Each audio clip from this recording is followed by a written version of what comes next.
Hello प्यारे बच्चों, कैसे हो आप सब। मैं आपका टीचर, आपका दोस्त, आपके फिजिक्स के नीट का हमसफर जगजोत सर आप लोगों के सामने आज लेके आया हूं लेक्चर नंबर 7 यकीन 5.0 में। सो स्टूडेंट्स, आज का लेक्चर क्या है, आज के लेक्चर में हम क्या करने वाले हैं। आज के लेक्चर में हम इंपॉर्टेंट कंसेप्ट्स डिस्कस करने वाले हैं। एक तरीके से आज हम समराइज भी करेंगे। आज मैं समरी उन टॉपिक्स पे दूंगा जो हमने थोड़ा पहले पढ़े हैं। लास्ट के एक दो लेक्चर में जो हम क्वेश्चंस कर रहे हैं वो तो हमें फिर भी याद रह जाते हैं। जो स्टार्टिंग के 3 लेक्चर्स या 4 लेक्चर्स थे उनकी समरी मैं यहां पे देने वाला हूं। बाकी एनर्जी से रिलेटेड कंसेप्ट तो आज हम डिस्कस करेंगे ही, तो वो तो अपने आप में ही समराइज हो जाएगा। सो इंपॉर्टेंट है आज का ये समरी लेक्चर भी आप लोगों के लिए। आज भी हम लोग क्वेश्चंस की प्रैक्टिस करेंगे। आज मैं पहले प्रॉब्लम्स डिस्कस कराऊंगा, जो मुझे लगता है वैरायटीज ऑफ प्रॉब्लम और आप लोगों के एग्जाम में आ सकती है, उस पर चर्चा करूंगा। और उसके बाद हम लोग क्या करेंगे, समराइज करेंगे, एक बार थ्योरी भी देखेंगे, समरी भी देखेंगे। सो फार हमने इस चैप्टर में क्या इंपॉर्टेंट चीजें, क्या इंपॉर्टेंट कंसेप्ट्स देखे थे, उस पर डिस्कशन करेंगे। ठीक है, तो शुरू करता हूं मैं सबसे पहले सीधा प्रॉब्लम से, and then we will move to summary. देखो यहां पे आपके सामने क्वेश्चन है। ये क्वेश्चन क्या कहता है, a parallel plate air capacitor of capacitance C not is connected to EMF V and then disconnected from it। ठीक है, तो यहां पे हमने बैटरी से पहले कनेक्ट किया, फिर डिस्कनेक्ट किया। Then a dielectric slab of dielectric constant K which can just fill the air gap of the capacitor is now inserted in it। Which of the following is incorrect। तो अब आप लोगों को again यहां एक incorrect statement ढूंढना है। सो आप लोगों को याद है 2 केसेस पढ़ा करते थे हम लोग। हम डाइलेक्ट्रिक जब डालते थे तब बैटरी कनेक्ट हो भी सकती है, हो सकता है बैटरी को हटा दिया जाए। अगर बैटरी हटा दी जाती है तो चार्ज कंजर्व होता है, ये हमने डिस्कस किया था। वहां पे चार्ज हमारा कंजर्व्ड होता था। बट यहां पे अगेन हम देख सकते हैं बैटरी हमने हटा दी है तो चार्ज हमारा कंजर्व्ड रहेगा, बट पोटेंशियल कंजर्व नहीं होता। सो एक बार दोबारा से सोचो क्या होता था अगर हम बैटरी हटा देते थे, तो क्या होता था। रिमेंबर, बैटरी हटा देते थे तो हमारा Q होता था कंजर्व्ड, Q में कोई चेंज नहीं होता था। और अगर आप बात करोगे पोटेंशियल की, वो डिक्रीज कर जाता था। नया पोटेंशियल कितना हो जाता था हमारा, V/D, ये डिक्रीज कर जाता था। इलेक्ट्रिक फील्ड की भी अगर हम बात करें, वो E/D हो जाती थी, है ना, E/K, sorry D K sorry, dielectric times लिखना था, E/K हो जाती थी, है ना। Potential difference V/K, dielectric constant K ले रहे हैं, और इलेक्ट्रिक फील्ड भी E/K हो जाती थी। एनर्जी की भी अगर हम बात करें, एनर्जी भी मेरी फाइनली डिक्रीज हो जाती थी, U/K हो जाती थी। तो एनर्जी भी डिक्रीज हो जाती थी, इलेक्ट्रिक फील्ड भी डिक्रीज हो जाती थी, पोटेंशियल भी आपका रिड्यूस हो जाता था। ये हम लोगों ने डिस्कस किया था। कैपेसिटेंस इंक्रीज करता था, कैपेसिटेंस ऑब्वियसली वो तो हमेशा ही बढ़ेगा, वो K टाइम्स C हो जाता था। कैपेसिटेंस बढ़ता था डाइलेक्ट्रिक डालने पे, बाकी चीजें ऑलमोस्ट डिक्रीज हो जाती थी चार्ज को छोड़ के, क्योंकि वो कंजर्व रहता था। अब पहला ऑप्शन कह रहा था potential difference between the plate decreases K times. ये तो बिल्कुल सही कह रहा है ना, इसमें तो कोई दिक्कत नहीं है, यानी कि ये बिल्कुल सही स्टेटमेंट है। हमें इनकरेक्ट स्टेटमेंट ढूंढना है। हमें क्या ढूंढना है, incorrect statement. The energy stored in the capacitor decreases K times, ये भी सही है। जो मेरी एनर्जी है वो कितने टाइम डिक्रीज हो जाती थी, अगर हम ध्यान से देखेंगे K टाइम्स डिक्रीज हो जाती थी। ये स्टेटमेंट में भी कोई प्रॉब्लम नहीं है। The energy change will be half CV0 square K-1। और फोर्थ ऑप्शन कह रहे हैं इतना। ऑब्वियसली इनमें से एक सही है, एक गलत है। ये दोनों ही एनर्जी के चेंज को लिखा रहे हैं। ऑब्वियसली ये दोनों ऑप्शन सही है, बट इनमें से एक गलत होगा, एक सही होगा। कैसे, अगर हम ध्यान से देखें, एनर्जी का चेंज, चेंज मतलब हम डेल्टा U की बात कर सकते हैं, ठीक है ना। तो डेल्टा U का मतलब क्या हो जाएगा, final energy minus initial energy. हम एनर्जी को यहां पे लिख देते हैं हाफ C0 और V स्क्वायर, ठीक है ना, ये इनिशियल एनर्जी हो गई। तो हमें पता है यहां पे क्या आता है, हम इसको लिख सकते हैं U/K और -1, यानी कि U 1/K-1, यानी कि हाफ C0 V स्क्वायर, और 1/K-1, यानी कि ये ऑप्शन सही होगा। कौन सा, लास्ट वाला, ये वाला ऑप्शन गलत है। तो इस वाले ऑप्शन को आप कहोगे ये हमारा सही है, क्योंकि ये गलत ऑप्शन हमें यहां पे ढूंढना है। 3 ऑप्शन इसके सही थे, बट हमें सही ऑप्शन नहीं, इनकरेक्ट ऑप्शन ढूंढना था, यानी कि जो मेरा सही आंसर आएगा वो ये थर्ड ऑप्शन आएगा। इस तरीके के क्वेश्चंस मुझे लगता है आप अच्छे से कर सकते हैं। ये रिवाइज भी हो गया, जो वेरिएशन की मैंने बात करी थी उसके बारे में ये रिवीजन भी हो गया। अब हम आगे बढ़ते हैं। कनेक्टिंग टू चार्ज कैपेसिटर्स, ये कंसेप्ट है, इसको ध्यान से समझे, यहां से क्वेश्चंस बनते हैं। तो इसकी कैटेगरी के सवाल भी आज मैं आप लोगों के साथ सॉल्व करूंगा कि जब हम कैपेसिटर्स को कनेक्ट करते हैं, हम अभी लास्ट क्लास में हम लोगों ने पढ़ा था हीट लॉस के बारे में, लास्ट क्लास में हम लोगों ने पढ़ा था वर्क डन बाय बैटरी के बारे में। यहां पे हम क्या करेंगे, हम एक कैपेसिटर को चार्ज कर देंगे किसी पोटेंशियल से। लेट अस से मैं यहां पे कैपेसिटर कंसीडर कर लेता हूं, हम यहां पे कैपेसिटर कंसीडर कर लेते हैं। ये मैंने कैपेसिटर कंसीडर कर लिया और इसको चार्ज करा किससे, इसको हम चार्ज करते हैं बैटरी से, इसको हम चार्ज कर लेते हैं किसी एक बैटरी से और मान लेते हैं इस पे पोटेंशियल मेरा आ गया V1, ठीक है, इसका कैपेसिटेंस हो गया C1।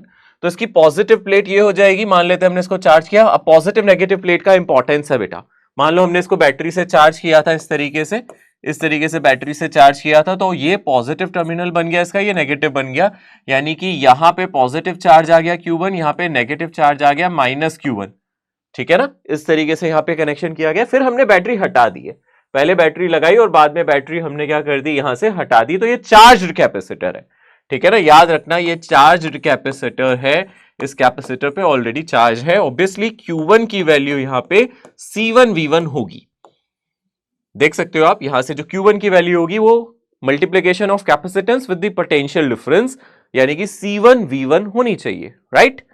अगर हम ध्यान से देखें, ऐसा ही एक और कैपेसिटर ले लेते हैं, यहां पे एक और कैपेसिटर कंसीडर कर लेते हैं लाइक दिस, और इसको भी हम लोगों ने चार्ज किया है। मान लेते हैं जैसे इस पे बैटरी लगाई थी वैसे इस पे भी लगाई होगी, और इसका पॉजिटिव टर्मिनल ये बन गया होगा, ये नेगेटिव, ये प्लेट पॉजिटिव, ये प्लेट नेगेटिव, ये हाई पोटेंशियल पे, ये लो पोटेंशियल पे। इसको हमने V2 वोल्टेज से चार्ज किया, इसको V1 वोल्टेज से चार्ज किया था, इसको V2 से। इस पे पोटेंशियल डिफरेंस V1 लगाया, इसको जब चार्ज किया होगा तो V1 वोल्ट की बैटरी लगाई होगी, इसको चार्ज करते टाइम V2 वोल्ट की बैटरी लगाई है।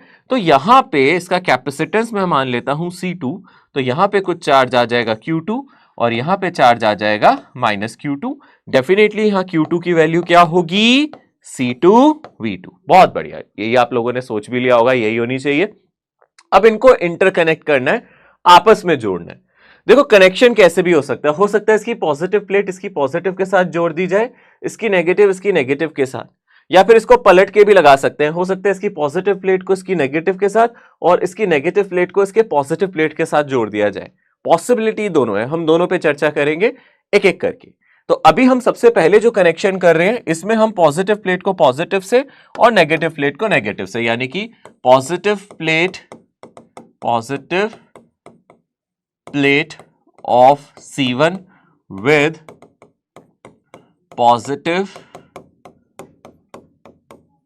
plate of C2, इस तरीके से है। ऑब्वियसली अगर पॉजिटिव साथ में कनेक्टेड है तो नेगेटिव भी कनेक्टेड होंगी, तो दोनों की पॉजिटिव और दोनों की नेगेटिव प्लेट्स को यहां में आपस में जोड़ देता हूं। तो ये मेरा कैपेसिटर था, ठीक है, और ये दूसरा वाला कैपेसिटर दिखा देता हूं यहां पे। ये दूसरा कैपेसिटर हो गया, C2 कैपेसिटर हो गया जिसका कैपेसिटेंस C2 है। अब हम लोग क्या कर रहे हैं, इनको आपस में जोड़ देते हैं, कनेक्टिंग वायर से आपस में इनको कनेक्ट कर देते हैं। तो let me just connect them with this connecting wire. इस तरीके से हमने इनको कनेक्टिंग वायर से जोड़ दिया, पॉजिटिव प्लेट को पॉजिटिव से और नेगेटिव प्लेट को हम यहां नेगेटिव प्लेट से जोड़ने वाले हैं, ठीक है। तो आप याद रखो यहां पे ऊपर वाले का कैपेसिटेंस C1 था, नीचे वाले का C2 था। अभी इन दोनों के बीच में कुछ ना कुछ पोटेंशियल डिफरेंस होगा। अगर V1 V2 बराबर नहीं है तो मैं यहां पे मुझे मानना पड़ेगा, हो सकता है या V1 बड़ा हो सकता है या V2 बड़ा हो। हमेशा चार्ज फ्लो करेगा हाई पोटेंशियल से लो, हो सकता है V1 बड़ा हो सकता है V2 बड़ा हो, आपको कुछ तो एज्यूम करना पड़ेगा। तो आप एज्यूम कर लो कि चलो एज्यूम करके चल लेते हैं, मैं एज्यूम कर लेता हूं कि V1 किससे बड़ा है, V2 से। तो ऑब्वियसली अब इनके बीच में एक पोटेंशियल डिफरेंस होगा। ये इसकी पॉजिटिव प्लेट है, ये इसकी पॉजिटिव प्लेट है, ये इसकी नेगेटिव प्लेट है, ये इसकी नेगेटिव प्लेट है। यहां पे चार्ज अभी आपको नजर आ रहा होगा C1V1, यहां पे चार्ज नजर आ रहा होगा -C1V1, यहां पे चार्ज होगा -C1V1, यहां पे चार्ज होगा C2V2, यहां पे चार्ज होगा -C2V2, ठीक है। अब ऑब्वियसली क्या इनके बीच में पोटेंशियल डिफरेंस है, ऊपर वाले पे तो पोटेंशियल V1 है, नीचे पे V2 है, और जब तक पोटेंशियल डिफरेंस रहेगा ये अनस्टेबल रहेगा, ये कहेगा नहीं पोटेंशियल डिफरेंस नहीं होना चाहिए, तब तक चार्ज फ्लो करेगा एक से दूसरे पे। जैसे हम कंडक्टर्स को आपस में एक वायर से जोड़ते थे तो उनके बीच में चार्ज एक्सचेंज होता था जब तक उन दोनों का सेम पोटेंशियल ना हो जाए, वैसे ही यहां पे है, जब तक इन दोनों का सेम पोटेंशियल ना हो जाए चार्ज फ्लो करेगा। अब आप यहां पे मान चुके हो V1 V2 से बड़ा है, तो डेफिनेटली इसका पोटेंशियल ज्यादा हम मान रहे हैं, इसका पोटेंशियल कम मान रहे हैं, पर यहां पे ऐसा रहेगा नहीं, क्योंकि यहां से कुछ चार्ज फ्लो करके इस पे आ जाएगा। इतना चार्ज फ्लो करके आएगा कि फाइनली इन दोनों का पोटेंशियल सेम हो जाएगा, है ना। तो यहां पे क्योंकि इनके बीच में पोटेंशियल डिफरेंस है, क्योंकि इनके बीच में पोटेंशियल डिफरेंस है, यहां से ये जो हायर पोटेंशियल वाला है, क्योंकि मैंने V1 को V2 से बड़ा माना है, आप V2 को V1 से बड़ा मानते तो नीचे से चार्ज फ्लो करके यहां आता। अब क्योंकि आपने ऊपर का पोटेंशियल माना है तो ऊपर का चार्ज फ्लो करके यहां आएगा। मैं मान लेता हूं यहां से कुछ चार्ज चला गया, कितना चार्ज चला गया यहां से Q, ठीक है ना। तो इस पे बचेगा कितना C1V1 माइनस Q, क्योंकि इससे Q चार्ज चला गया है और यहां जाके जुड़ गया है, तो यहां पे हो जाएगा क्या C2V2 प्लस Q, ठीक है।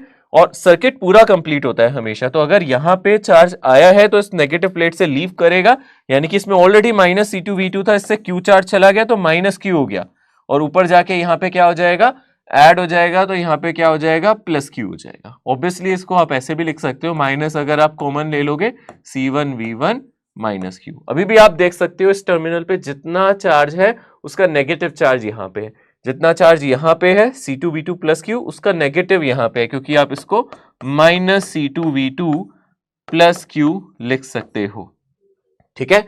ये हमारे चार्ज का रीडिस्ट्रीब्यूशन हो गया। अब ऐसा डिस्ट्रीब्यूशन होने के बाद दोनों पे फाइनल पोटेंशियल बराबर होगा। अब जो पोटेंशियल इसका होगा वही इसका होगा, क्योंकि चार्ज यहां से यहां फ्लो कर चुका है ना। चार्ज के फ्लो करने का कारण यही था कि पोटेंशियल डिफरेंस था, और चार्ज एक बार फ्लो करके वहां से वहां चला गया, फिर कोई पोटेंशियल डिफरेंस नहीं रहेगा। जैसे मान लो आप और आपके दोस्त हो, आपके पास ज्यादा पैसे, आपके दोस्त पे कम है, तो आपने कहा नहीं इक्वालिटी होनी चाहिए, तो आप अपने में से कुछ पैसा उसको दे दोगे, तब तक दोगे जब तक दोनों के बराबर ना हो जाए। जब आप दोनों के बराबर हो जाएंगे फिर थोड़े ना आप दोगे, है ना। वही बात ये है। ये अमीर है, ये कह रहा है मैं अमीर हूं तो चल कोई नहीं, तेरे पास थोड़ी सी कमी है पैसों की, कोई बात नहीं, मैं तुझे थोड़े से पैसे दे देता हूं। तब तक देगा ना जब तक दोनों के सेम ना हो जाए। तो ये तब तक चार्ज देगा ना जब तक दोनों के पोटेंशियल सेम ना हो जाए। चार्जेस सेम नहीं करने, पोटेंशियल सेम ना हो जाए, याद रखना। कई बार गलती ये होती है कि सर चार्ज तब तक फ्लो करेगा जब तक चार्ज बराबर ना हो जाए। ये गलती नहीं करना। चार्ज तब तक फ्लो करेगा जब तक क्या बराबर ना हो जाए, पोटेंशियल। जब ये Q चार्ज यहां दे देगा तो फाइनल पोटेंशियल दोनों पे क्या हो जाएगा, सेम हो जाएगा, है ना। तो मैं यहां लिख दूं, इस बात को यहां लिख देता हूं, final potential on both capacitor will be same, ठीक है ना। Final potential on both capacitors will be same, दोनों कैपेसिटर्स पे फाइनल पोटेंशियल सेम होना चाहिए, ठीक है ना। और फाइनल पोटेंशियल मतलब मैं मान लेता हूं इस पे भी जो फाइनल पोटेंशियल है V है, और इस पे भी मैं मान लेता हूं फाइनल पोटेंशियल कितना हो चुका है V। दोनों का फाइनल पोटेंशियल मैं VF लिख देता हूं। चलो दोनों पे फाइनल पोटेंशियल क्या होगा, सेम। ऑब्वियसली अगर फाइनल पोटेंशियल सेम है, यानी कि पोटेंशियल क्या होता है, V is equals to Q is equals to आप CV कहते हो, तो आप V को क्या लिख सकते हो, Q बाय C।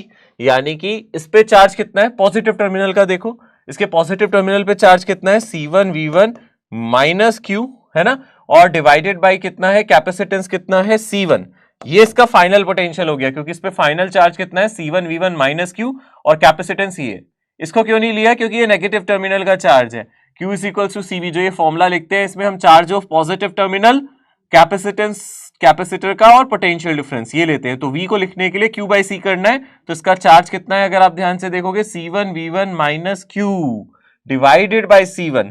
और ऐसे ही इसका पोटेंशियल कितना होगा, C2V2 plus Q divided by C2।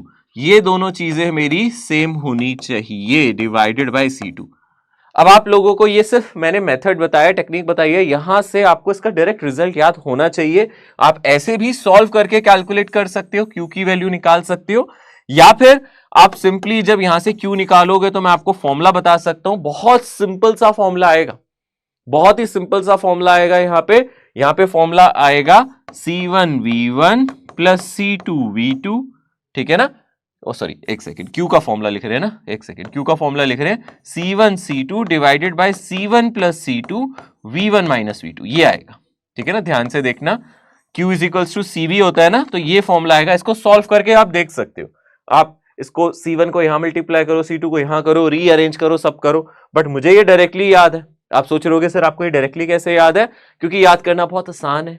कैसे आसान है, C1C2 divide by C1 plus C2 क्या होता है, C इक्विवेलेंट होता है ना सीरीज में, है ना। कुछ कुछ इसका आंसर कैसे आ रहा है, जैसे कैपेसिटर लगे हों सीरीज में, और पोटेंशियल डिफरेंस दोनों कैपेसिटर का, इसका पोटेंशियल V1 था, इसका V2 था, तो पोटेंशियल डिफरेंस हो गया।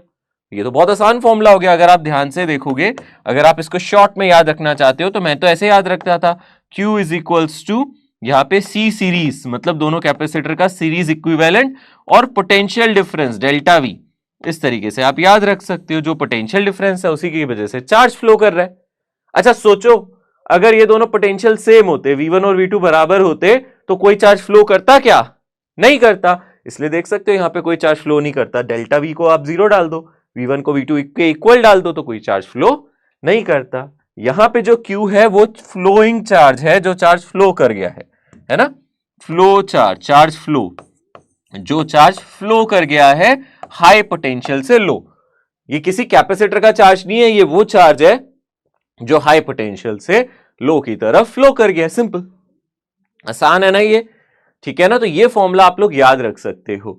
ये कब कर रहे हैं? जब हम दो कैपेसिटर को कनेक्ट कर रहे हैं, दोनों पे हमने कुछ ना कुछ पोटेंशियल देखा था और इस तरीके से हम इनका कनेक्शन कर रहे हैं, ठीक है।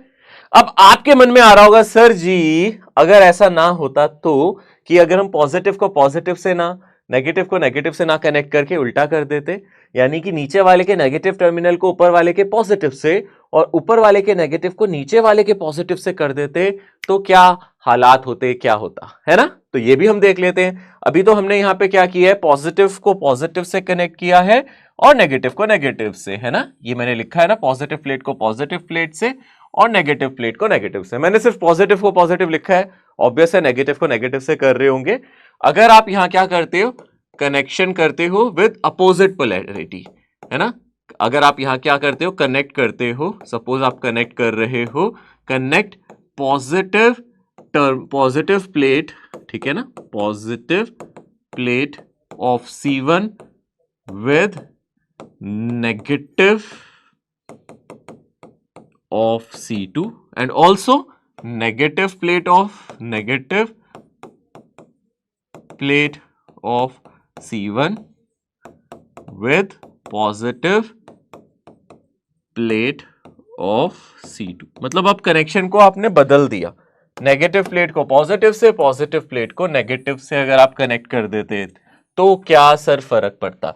यानी कि अगर हम कनेक्शन की बात करें, अब कनेक्शन हमें कैसा दिखेगा, अगर मैं ध्यान से देखूं, ये मेरा वही कैपेसिटर है, ठीक है, ये मेरा एक कैपेसिटर हो गया, दूसरा कैपेसिटर मैं यहां दिखा देता हूं, ये रहा, ठीक है। बस अब करना क्या है, अब हम लोगों को जब इन्हें कनेक्ट करना है तो हमें इसके पॉजिटिव वाले से नेगेटिव को, नेगेटिव वाले के टर्मिनल से पॉजिटिव वाले टर्मिनल को कनेक्ट करके दिखाना है। यानी कि अगर हम ध्यान से देखें, मान लेते हैं ये इसका पॉजिटिव टर्मिनल है, इसको इसके नेगेटिव टर्मिनल से, ये इसका नेगेटिव टर्मिनल है इसके पॉजिटिव टर्मिनल से, यानी कि यहां पे था C1V1, यहां पे था माइनस C1V1, यहां पे था मेरा नेगेटिव है मतलब माइनस C2V2, और यहां पे कितना होगा, प्लस C2V2। इसका कैपेसिटेंस C2, इसका कैपेसिटेंस C1। अगर आपने कनेक्शन ऐसे कर दिया तो आप लोगों को पूरा सब कुछ करने की जरूरत नहीं है, आपको बस इतना याद रखना है, ऐसे केस में भी चार्ज फ्लो करेगा, यहां से यहां कुछ चार्ज फ्लो करेगा, हाई से लो कुछ ना कुछ चार्ज फ्लो करेगा, बट जो चार्ज फ्लो करेगा ना,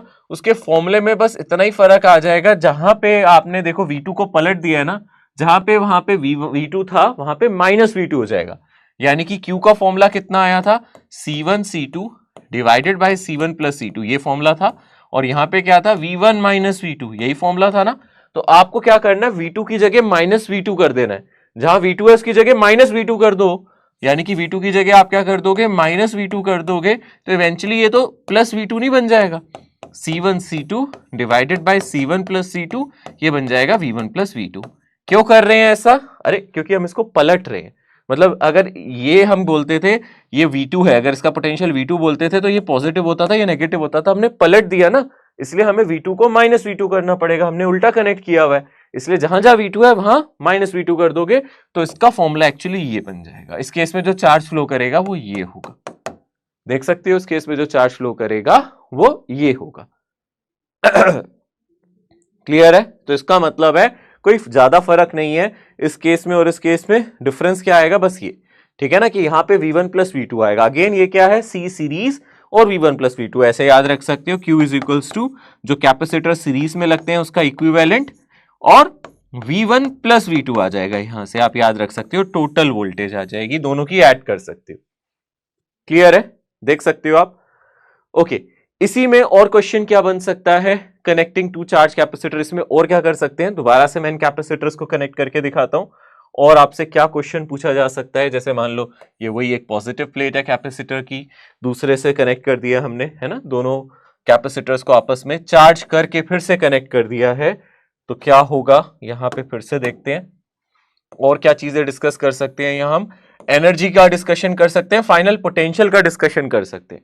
मान लो वही कैपेसिटेंस ये C1 है, ये कैपेसिटेंस C2 है। अब यहां पे आपको चार्ज पता है, ये मेरी पॉजिटिव प्लेट है, ठीक है ना, ये मेरी नेगेटिव प्लेट है, ये मेरी पॉजिटिव प्लेट थी, ये मेरी नेगेटिव प्लेट थी। यहां चार्ज आपको पता है C1 V1 माइनस क्यू, यहां पे चार्ज आपको पता है C1 V1 माइनस क्यू और नेगेटिव साइन, है ना। यहाँ पे चार्ज पता है C2 V2 प्लस क्यू हो गया है, यहाँ पे minus of C2 V2 plus Q हो गया है। फाइनल चार्ज भी आप इनके निकाल सकते हो, है ना। फाइनल चार्जेस, इस पे ये चार्ज होगा और इस पे ये चार्ज होगा, क्यू की वैल्यू आपको पता है, ठीक है। अब आप जानना चाहते हो सर फाइनल पोटेंशियल होगा क्या, VF, है ना, VF कितना होगा फाइनल पोटेंशियल, क्योंकि दोनों पे फाइनल पोटेंशियल सेम है। इस पे भी जो फाइनल पोटेंशियल है वही इस पे है, ये तो हमने कहा भी था, पर उसकी वैल्यू भी तो निकालनी पड़ेगी। उसका फॉर्मूला कैसे करेंगे, आप याद रखो, आप जानते हो Q is equals to CV, ये फॉर्मूला हमेशा काम आता है हमारा।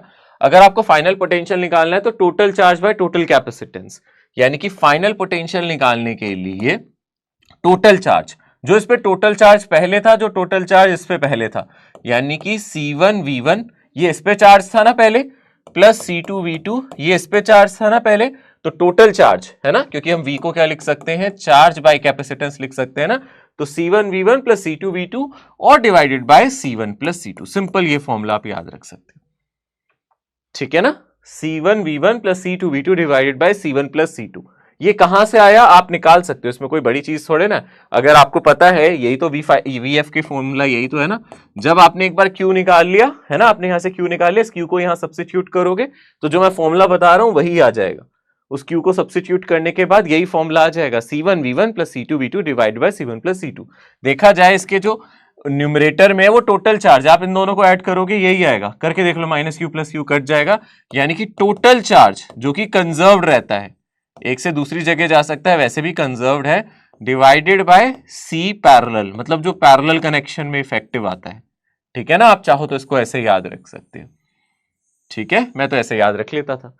पर ये कब है, जब एक पॉजिटिव प्लेट दूसरी पॉजिटिव से, एक नेगेटिव प्लेट नेगेटिव से कनेक्टेड है। ये तब है जब पॉजिटिव प्लेट पॉजिटिव से कनेक्टेड हो, मैं ऐसे साइन बना के दिखा दूं, जब पॉजिटिव प्लेट पॉजिटिव से कनेक्टेड हो, ठीक है, और नेगेटिव प्लेट नेगेटिव से कनेक्टेड हो दोनों कैपेसिटर की, तब है।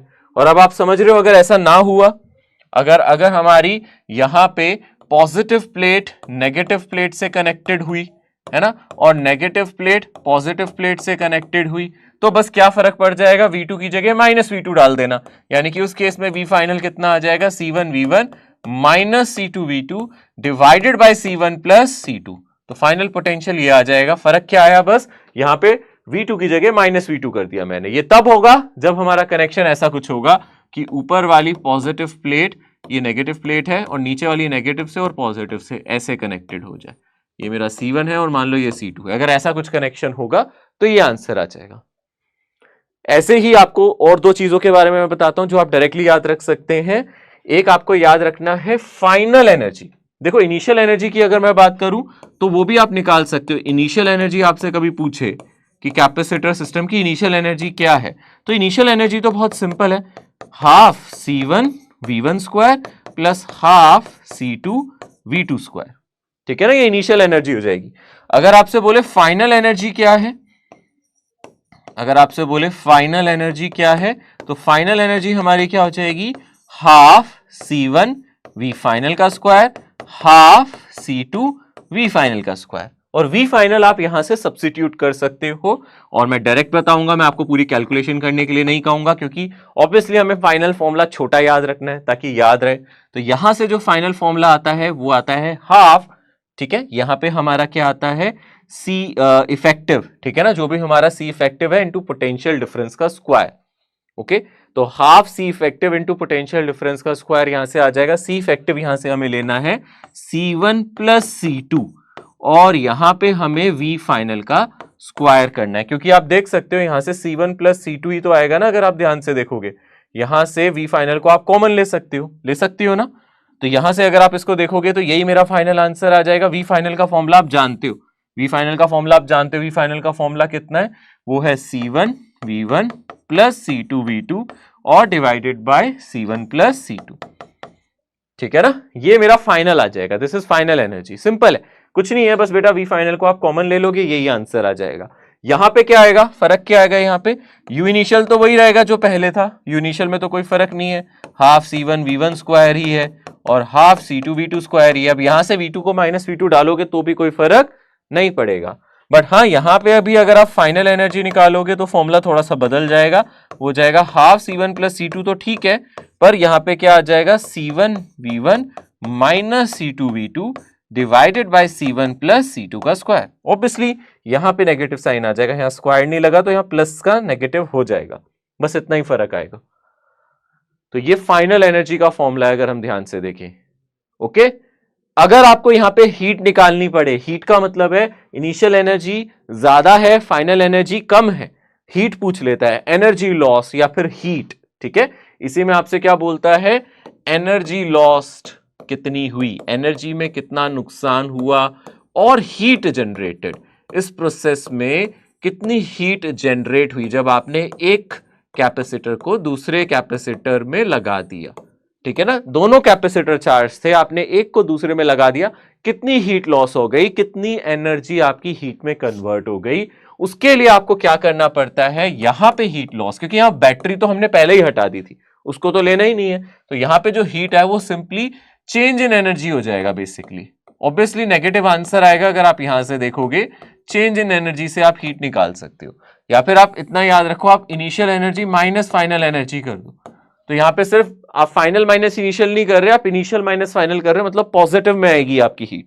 अगर आप यूएफ माइनस यूआई करोगे तो आपकी हीट एनर्जी नेगेटिव में आएगी, नेगेटिव का मतलब ही होगा कि हीट है वो। ठीक है, बट आप यूआई माइनस यूएफ कर रहे हो, ऑब्वियसली आपकी इनिशियल एनर्जी हमेशा फाइनल से यहां ज्यादा होती है।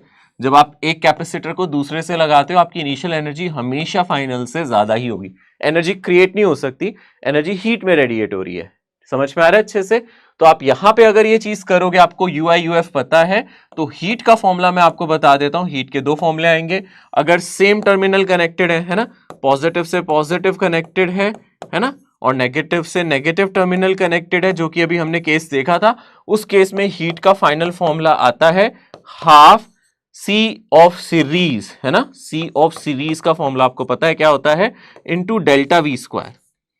एक second, C of series into delta V square, यानी कि half C1 C2 divided by C1 plus C2 और V1 माइनस V2 का होल स्क्वायर।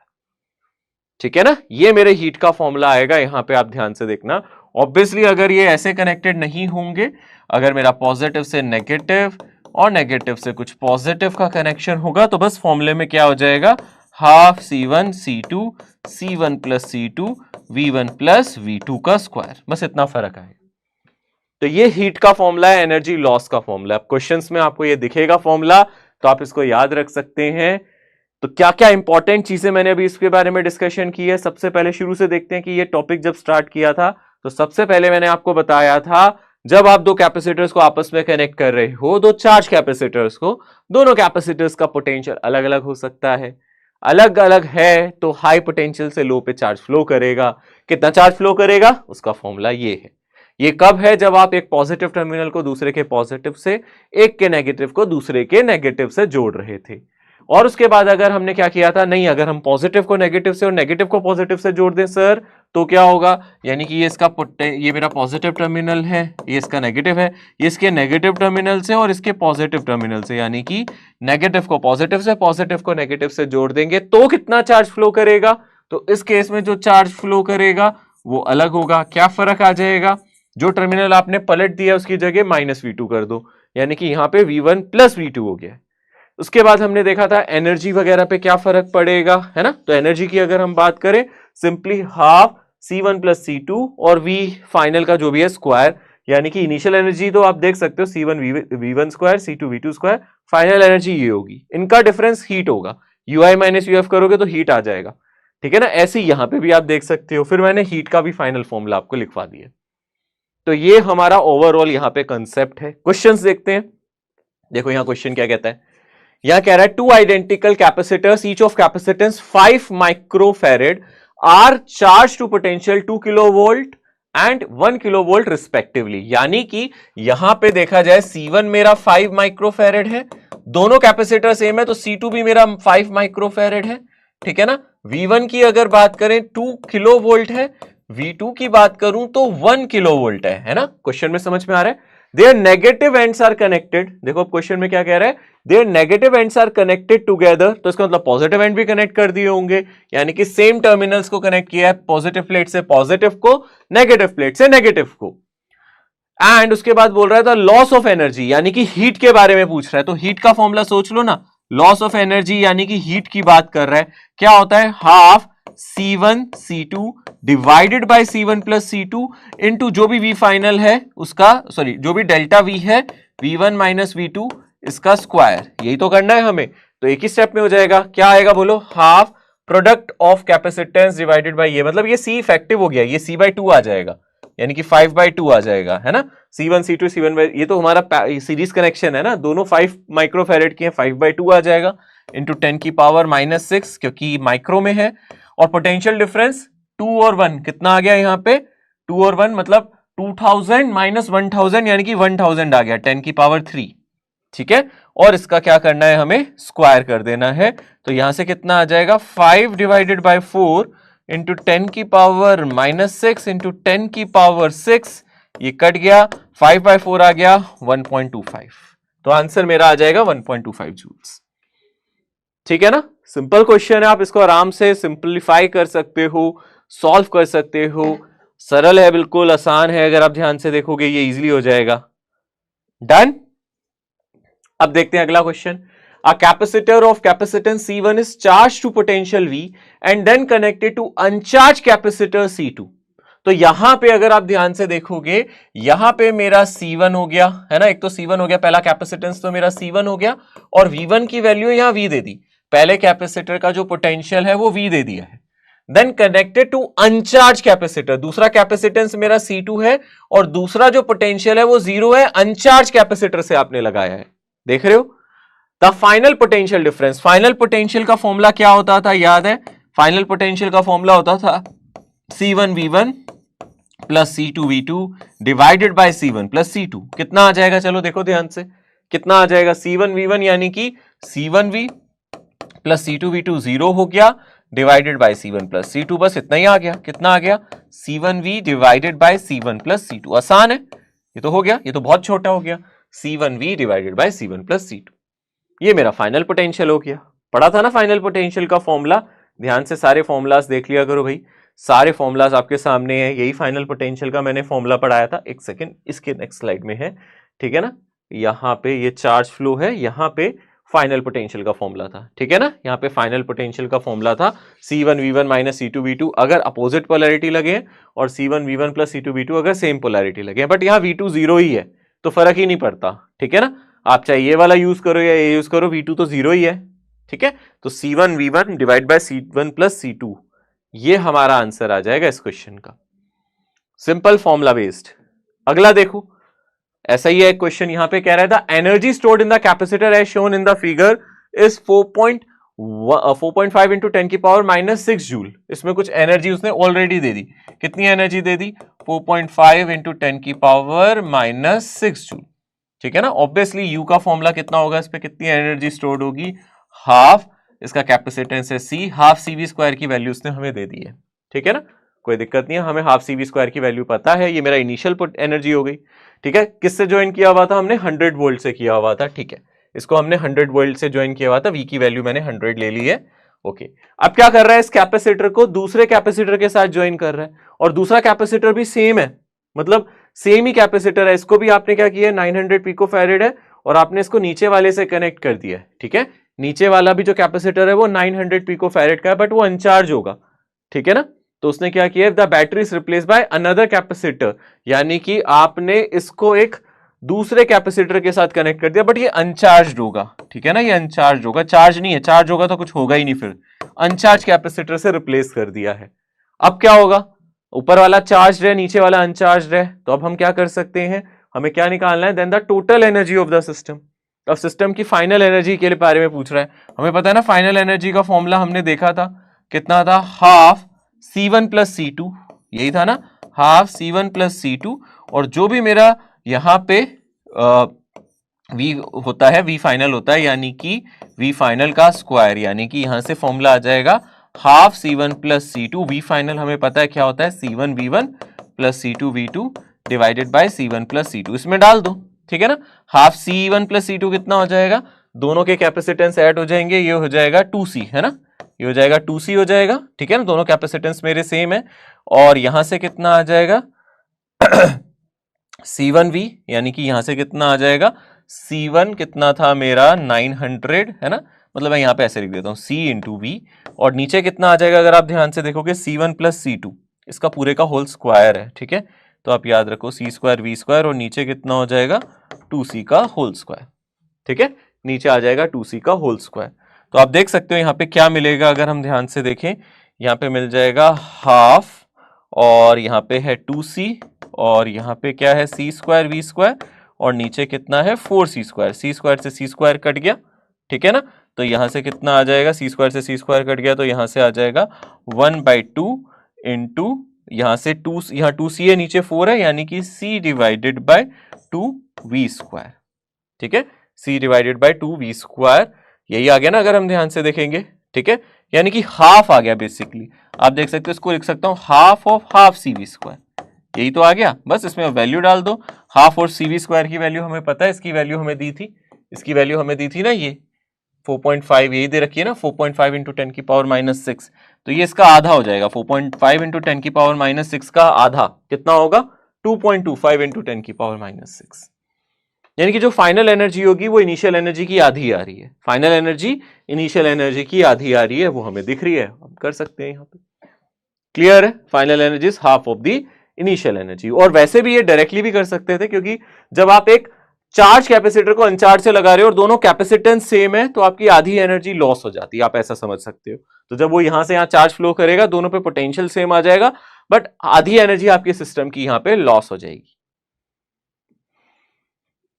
देखो नेक्स्ट क्वेश्चन क्या है, 3 capacitors each of capacitance C and breakdown voltage V are joined in series.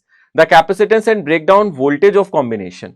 अब breakdown voltage का मतलब क्या है, अगर आप ध्यान से देखो कि आपके ये चीज समझनी चाहिए कि ब्रेकडाउन वर्ड कब यूज करता है, ब्रेकडाउन वोल्टेज, देखो ब्रेकडाउन का मतलब ये होता है कि अगर हम बहुत ज्यादा किसी को पोटेंशियल डिफरेंस दे देना, तो उसके जो मॉलिक्यूल्स हैं वो ब्रेक डाउन कर जाएंगे, यानी कि high electric field, high potential difference से हाई इलेक्ट्रिक फील्ड जनरेट होगी, और मॉलिक्यूल्स के बीच का बॉन्ड टूटना स्टार्ट हो जाएगा, ब्रेक होना स्टार्ट हो जाएगा, दैट इज वाई हम यहां पे एक शब्द इस्तेमाल करते हैं ब्रेक डाउन।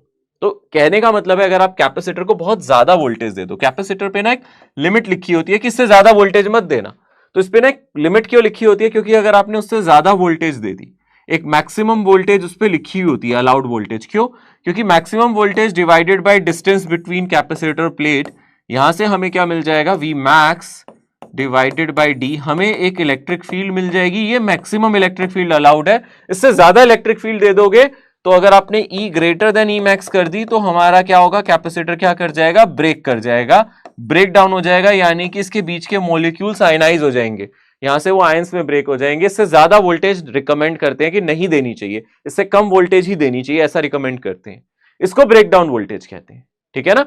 तो मैक्सिमम अलाउड वोल्टेज आप लिख सकते हो, ब्रेक डाउन वोल्टेज क्या है, maximum allowed voltage across plates of capacitor.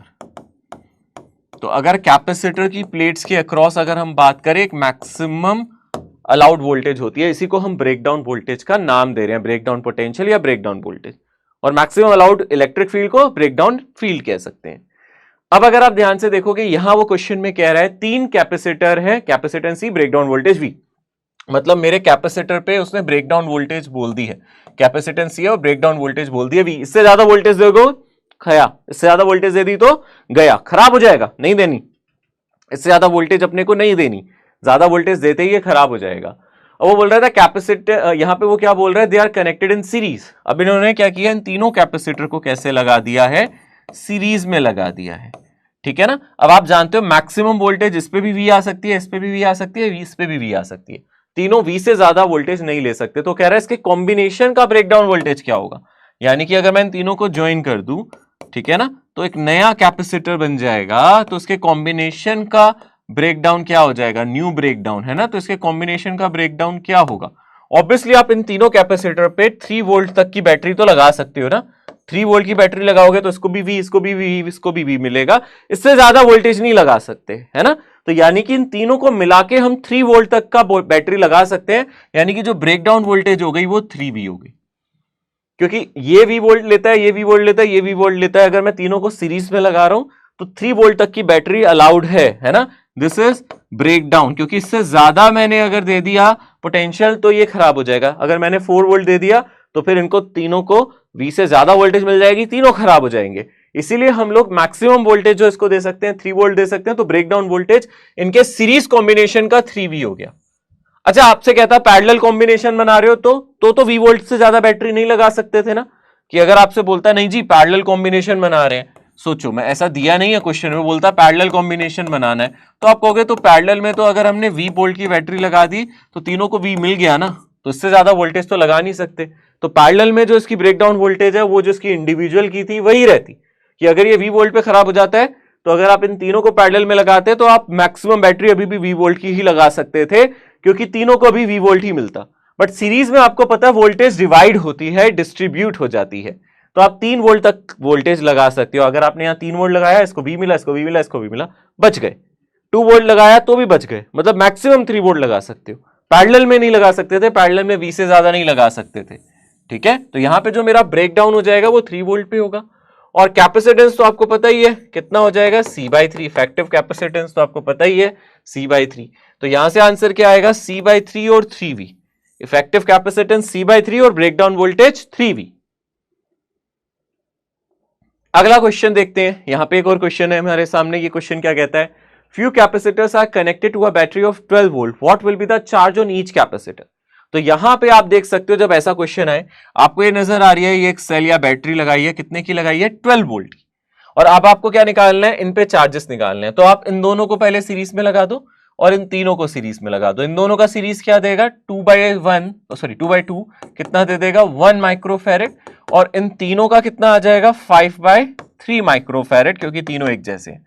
आप ध्यान से देखो, बैटरी का ये पॉजिटिव टर्मिनल है और यही बैटरी का नेगेटिव है, तो इस पे भी पोटेंशियल डिफरेंस 1 माइक्रोफैरेड पे कितना पोटेंशियल डिफरेंस हो गया, यहाँ पे C इफेक्टिव हो गया मेरा 1, बट इस पे जो पोटेंशियल डिफरेंस हो गया वो 12 वोल्ट हो गया, यानी कि इस कैपेसिटर को 1 माइक्रोफैरेड को 12 वोल्ट मिल रहा है। तो इस पे चार्ज कितना हो सकता है, इसको Q1 बोल देता हूं, C1V, यानी कि C1 कितना है मेरा 1 माइक्रोफैरेड, और पोटेंशियल डिफरेंस कितना है 12, तो यानी कि 12 इंटू 10 की पावर -6 कूलम। समझ में आ रहा है, तो इस पे कितना चार्ज इकट्ठा हो जाएगा, 12 माइक्रो कूलम। ऐसे इन तीनों को देखो ध्यान से, इन तीनों पे भी ये नेगेटिव टर्मिनल है, ये पॉजिटिव है, इन तीनों को देखूं अगर मैं, तो इन तीनों को भी तो आप ऐसे कंसीडर कर सकते हो, इन तीनों पे भी, यहां पे इन तीनों का जो कैपेसिटेंस है वो 5/3 माइक्रोफैरेड है, तो तीनों पे मिला के 12 वोल्ट की बैटरी लगाई गई है। अभी भी देख सकते हो यहां से 12 वोल्ट है और यहां से ऐसे है, तो आप देख सकते हो यहां पे Q2 निकाला जाएगा, वो हो जाएगा C2 इंटू पोटेंशियल, है ना, यानी कि C2 मेरा 5/3 है और पोटेंशियल कितना है यहाँ पे 12, तो ये कितना हो जाएगा 4, यहां से आ जाएगा 20 माइक्रो कूलम। यहाँ पे चार्ज कितना आ सकता है, 20 माइक्रो कूलम। तो बैटरी से टोटल चार्ज कितना चलेगा, सोचो वैसे, बैटरी से टोटल चार्ज इन दोनों का सम होगा Q1 प्लस Q2, ठीक है ना। Q1 चला जाएगा ऊपर की तरफ और Q2 चला जाएगा नीचे की तरफ। इन तीनों पे Q2 जाएगा, ऊपर वाले दोनों पे Q1 जाएगा। हमें क्या पूछा गया था, दोनों पे पूछा गया था, तो what is the charge on each capacitor in micro coulomb. अगर आप ध्यान से देख सकते हो तो हमारा आंसर 12 और 20 आएगा, ठीक है ना, तो हमारा आंसर आएगा 12 और 20। नेक्स्ट क्वेश्चन, इस पे देखिए जरा ध्यान से क्या कह रहा है, a 2 microfarad capacitor is charge as shown in the figure, the percentage of its stored energy dissipated after the switch is turn to position 2। तो आप पहले ध्यान से देखो, ये सर्किट सिर्फ इतना है, आप ग्रीन कलर से देख सकते हो, आपको कुछ इस तरीके का सर्किट नजर आ रहा है। अभी यही एक्टिव सर्किट है, क्योंकि यहां से स्विच इधर कनेक्टेड है, ये सर्किट के बाहर है, इसमें कुछ करंट नहीं आ रहा, कुछ चार्ज नहीं जा रहा, तो यहां पे आपने V वोल्ट से 2 माइक्रोफैरेड को चार्ज कर दिया। कितनी एनर्जी आ जाएगी आप जानते हो, इस पे कितनी एनर्जी आ जाएगी, इनिशियल एनर्जी हो जाएगी हाफ सी वी स्क्वायर, है ना। तो कितनी एनर्जी आ जाएगी आप देख सकते हो, हाफ सी की जगह आप डालोगे 2 इंटू 10 की पावर -6 इंटू वी स्क्वायर, ये मेरी इनिशियल एनर्जी हो जाएगी। अब आप बाद में वो कह रहा है कि आपने इसको कनेक्ट कर दिया है, बाद में लेटर ऑन पता है क्या होगा, आप इस स्विच को यहां ले जाओगे, यानी कि ये स्विच ऐसे हो जाएगा, तो मेरा ये पिंक वाला सर्किट आपको एक्टिव नजर आएगा, बैटरी डिस्कनेक्ट हो गई एक तरीके से, यानी कि अब आपने दोनों कैपेसिटर को कनेक्ट कर दिया, ये चार्ज कैपेसिटर ये अनचार्ज कैपेसिटर, इन दोनों को कनेक्ट कर दिया। ऐसा ही तो हो रहा है ना, पहले आप इसको चार्ज कर रहे हो इस बैटरी से, फिर जब आप स्विच को यहां कर रहे हो तो ये बैटरी बाहर चली गई, अब एक चार्ज कैपेसिटर अनचार्ज के साथ है, जैसे कि हम कर रहे थे अभी भी, है ना। और इस पे पोटेंशियल कितना होगा V, इस पे इनिशियल पोटेंशियल कितना होगा, आप इसको V1 कह सकते हो गया V, और V2 कितना हो गया इस पे 0, क्योंकि अब ये चार्ज कैपेसिटर, इस पे पोटेंशियल बैटरी वाला हो गया V, और ये मेरा अनचार्ज कैपेसिटर है, ठीक है ना। तो अब आपसे बोल रहा है एनर्जी कितनी डिसिपेट हो रही है, यानी कि अगर आप हीट की बात करो, वो हीट निकालने के लिए कह रहा है, ठीक है ना। अगर आप हीट की बात करो, कितनी हीट निकल रही है, अगर हम ध्यान से देखेंगे, हीट का फॉर्मूला होता है half C1 C2 divided by C1 plus C2 into V1 minus V2 का स्क्वायर, यानी कि हाफ C1 कितना है मेरा 2, C2 कितना है 8 डिवाइडेड बाय 2 प्लस 8, जो भी आ रहा है इसको माइक्रो में लिख देना, 10 की पावर -6।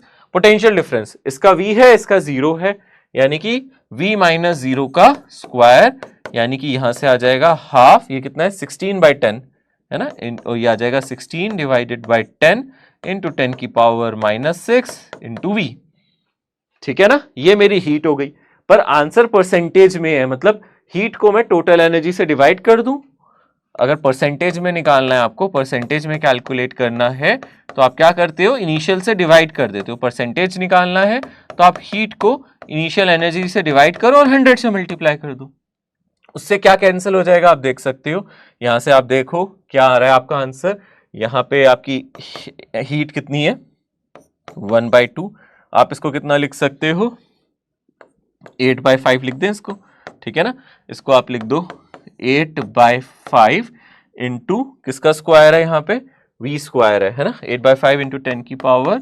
-6 V स्क्वायर, इसको आप डिवाइड कर दो हाफ 2 इंटू 10 की पावर -6 इंटू V स्क्वायर, और यहां से आ जाएगा 100, ठीक है ना। V स्क्वायर यहां से कट गया, और क्या कैंसिल हो रहा है आप देख सकते हो, हाफ से हाफ कैंसिल हो रहा है, ये 2 से क्या कैंसिल हो रहा है, ये 4 टाइम्स, ठीक है ना।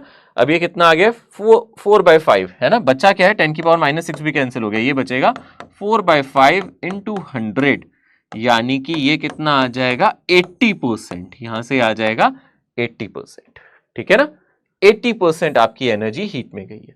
मैंने पहले हीट एनर्जी निकाला, टोटल एनर्जी निकाला, पर आंसर में उसने हीट पूछा था, एनर्जी डिसिपेटेड पूछा था, बट ऑप्शंस देखो ना परसेंटेज में, और जब ऑप्शन परसेंटेज में हो तो आप जिसका परसेंटेज निकाल रहे हो, जैसे कि हीट का निकाल रहे हो, divided by initial energy into 100, तो मैंने जस्ट डिवाइड ही किया, हीट को आप कर सकते हो इनिशियल एनर्जी से डिवाइड इनटू 100 करके देखो, 80% ही आ रहा है, मैंने कैलकुलेट करके दिखाया है, आप खुद भी करके देखो।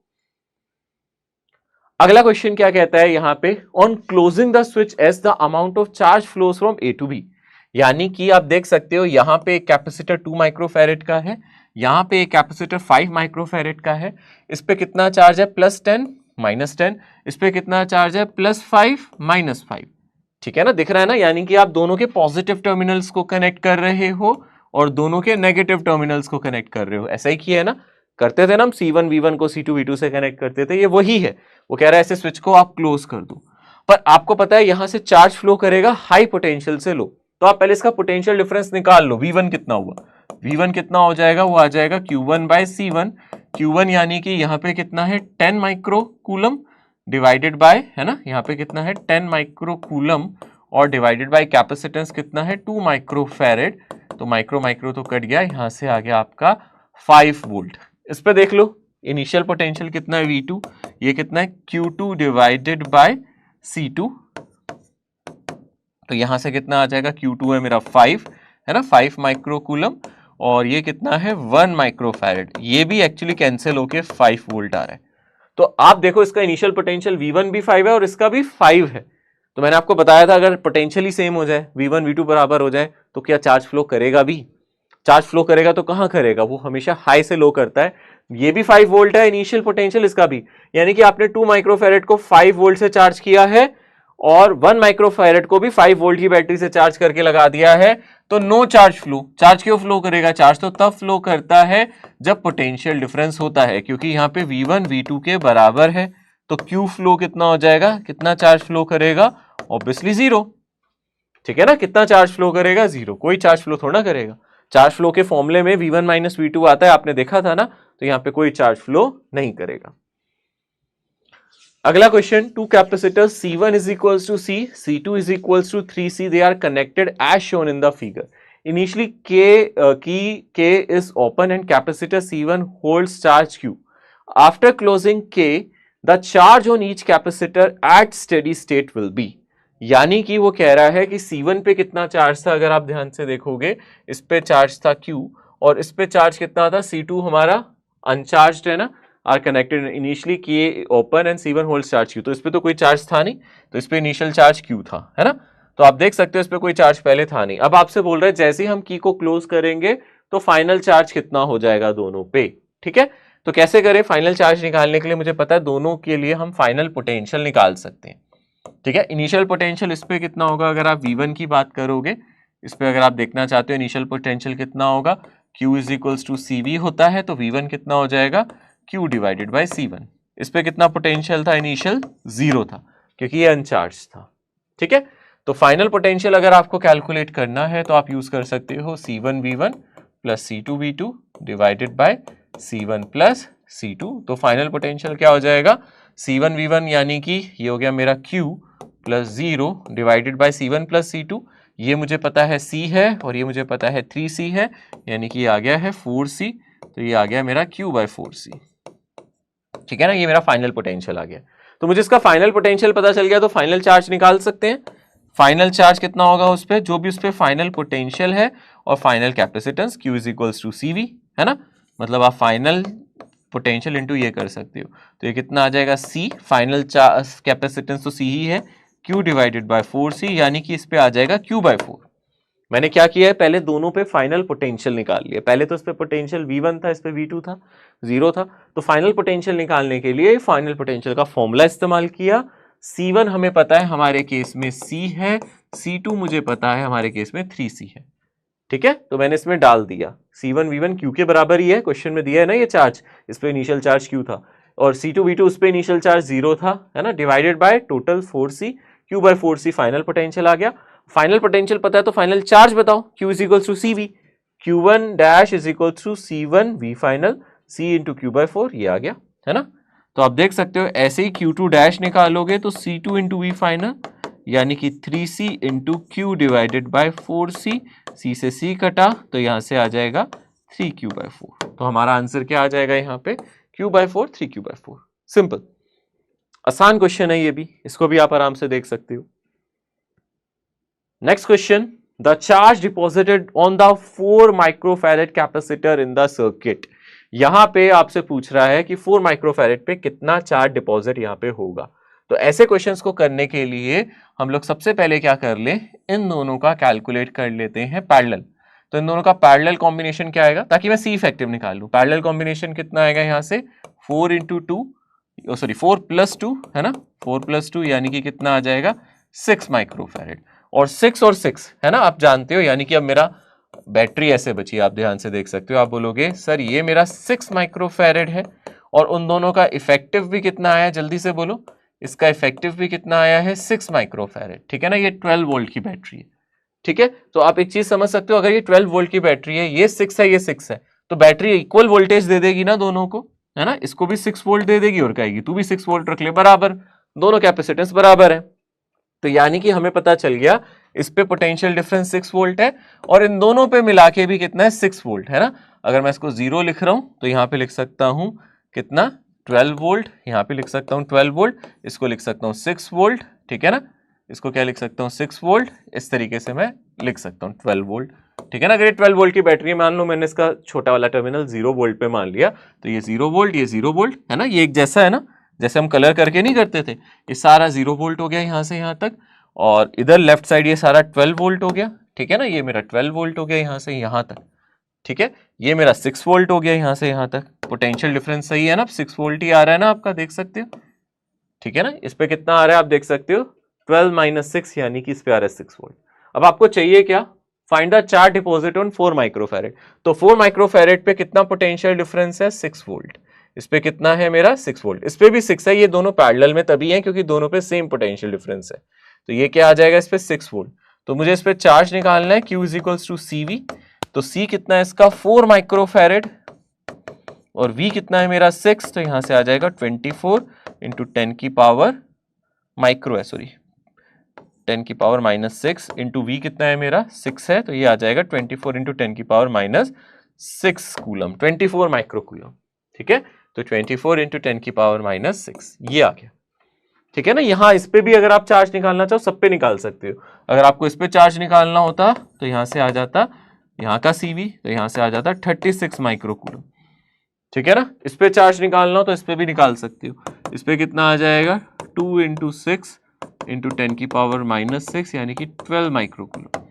टोटल चार्ज पूछे बैटरी से तो आप ऐड कर सकते हो, ठीक है ना। टोटल चार्ज पूछे तो आप यहां से ऐड करके बता सकते हो। टोटल चार्ज तो यही है बेसिकली, यहां से जो निकलेगा टोटल चार्ज यानी कि जो इसको मिल रहा है 36 माइक्रोकूलम, क्योंकि टोटल चार्ज यहां से निकलेगा 36 माइक्रोकूलम, यहां तक जाएगा 36 माइक्रोकूलम। अब ये बट जाएगा, यहां जाएगा आपका 12 माइक्रोकूलम और ऊपर जा रहा है आपका 24 माइक्रोकूलम, ठीक है। ये डिस्ट्रीब्यूशन है, बट हमारा आंसर ऑलरेडी आ चुका है। एक और क्वेश्चन है, यहाँ पे क्या कह रहा है इस क्वेश्चन में आप देख सकते हो, 6 capacitors each of capacitance 2 microfarad are connected as shown in the figure, the effective capacitance between A and B.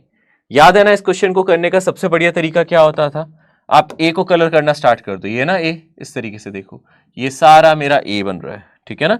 अगर आप ध्यान से देखोगे ये सारा मेरा ए बन रहा है, ये भी ए है, ये भी ए है, ये टर्मिनल मेरा ए बन गया, यहां से लेके यहां तक ये भी मेरा ए बन गया, ये सब कुछ मेरा भी ए चल रहा है। देखो ये हुक बनाया ना, ये मतलब ये वायर टच नहीं कर रही, ये वायर एक दूसरे को टच नहीं कर रही, ऊपर से निकल रही है, जैसे एक वायर के ऊपर से एक वायर ऐसे निकलती है, ये टच थोड़ा ना कर रही है, ठीक है ना। इनके बीच में डिस्टेंस दिख रहा है ना आपको, तो इसको दिखाने के लिए कि ये टच नहीं कर रही है, ऐसे ऊपर से बनाया, यानी कि ये भी ए है, मतलब जहां जहां ग्रीन है वो मेरा ए है, ठीक है ना। जो जो ग्रीन है वो मेरा क्या है, ए। समझ में आ रहा है आपको, ये ए और ये भी ए। उससे भी पहले ना थोड़ा सा इसको हम आसान कर सकते हैं, क्योंकि जो हमें पहले से पैरेलल में नजर आ रहे हैं ना उनको सॉल्व कर लो। ये तो देखो क्लियरली दोनों पैरेलल में, इनको पहले ही लिख लो ताकि थोड़ा सा सर्किट पहले सिंप्लीफाई हो जाए, फिर हम ड्रॉ करेंगे। जैसे ये ए था ना मेरा, ठीक है ना, इन दोनों का पहले पैरेलल बनाओ, सी और सी। कितना पैरेलल देंगे सी और सी आपको पता है, ये दोनों कितना दे देंगे 2C, और ये भी दे देंगे 2C, यानी कि मैं पहले सर्किट यहाँ पे अगर बना के दिखाऊं तो जो मेरा नया सर्किट बनेगा वो है ए, और ऊपर, ठीक है ना, ऊपर मुझे क्या मिला हुआ है 2C, और नीचे भी क्या मिला हुआ है यहाँ पे अगर आप ध्यान से देखोगे 2C, ठीक है ना, दिख रहा है। और फिर यहाँ पे आ जाते हैं बिल्कुल कॉर्नर पे, इस तरीके से यहाँ पे मेरा B है। फिर मुझे यहाँ सर्किट में इस तरीके से कैपेसिटर नजर आ रहा है, जो कि एक सेकेंड, ये ऐसे जा रहा है और यहाँ पे, और ऐसे ही यहाँ से निकल के जा रहा है, और ये सर्किट, ठीक है ना, बन गया ना ये पूरा। हाँ अब आप करो, अब थोड़ा सा आसान हो जाएगा क्योंकि हमने दो चीज तो पहले से निकाल दी है। तो ये देखो ध्यान से, ये मेरा ए है, ये ग्रीन वाले सारे मेरे, ये ए प्लेट, ये भी ए, ठीक है ना, ये भी ए, ये भी ए, ये सब कुछ ग्रीन वाला मेरा ए है, ठीक है। अब आ जाते हैं बी पे, बी को अलग कलर से देख लो।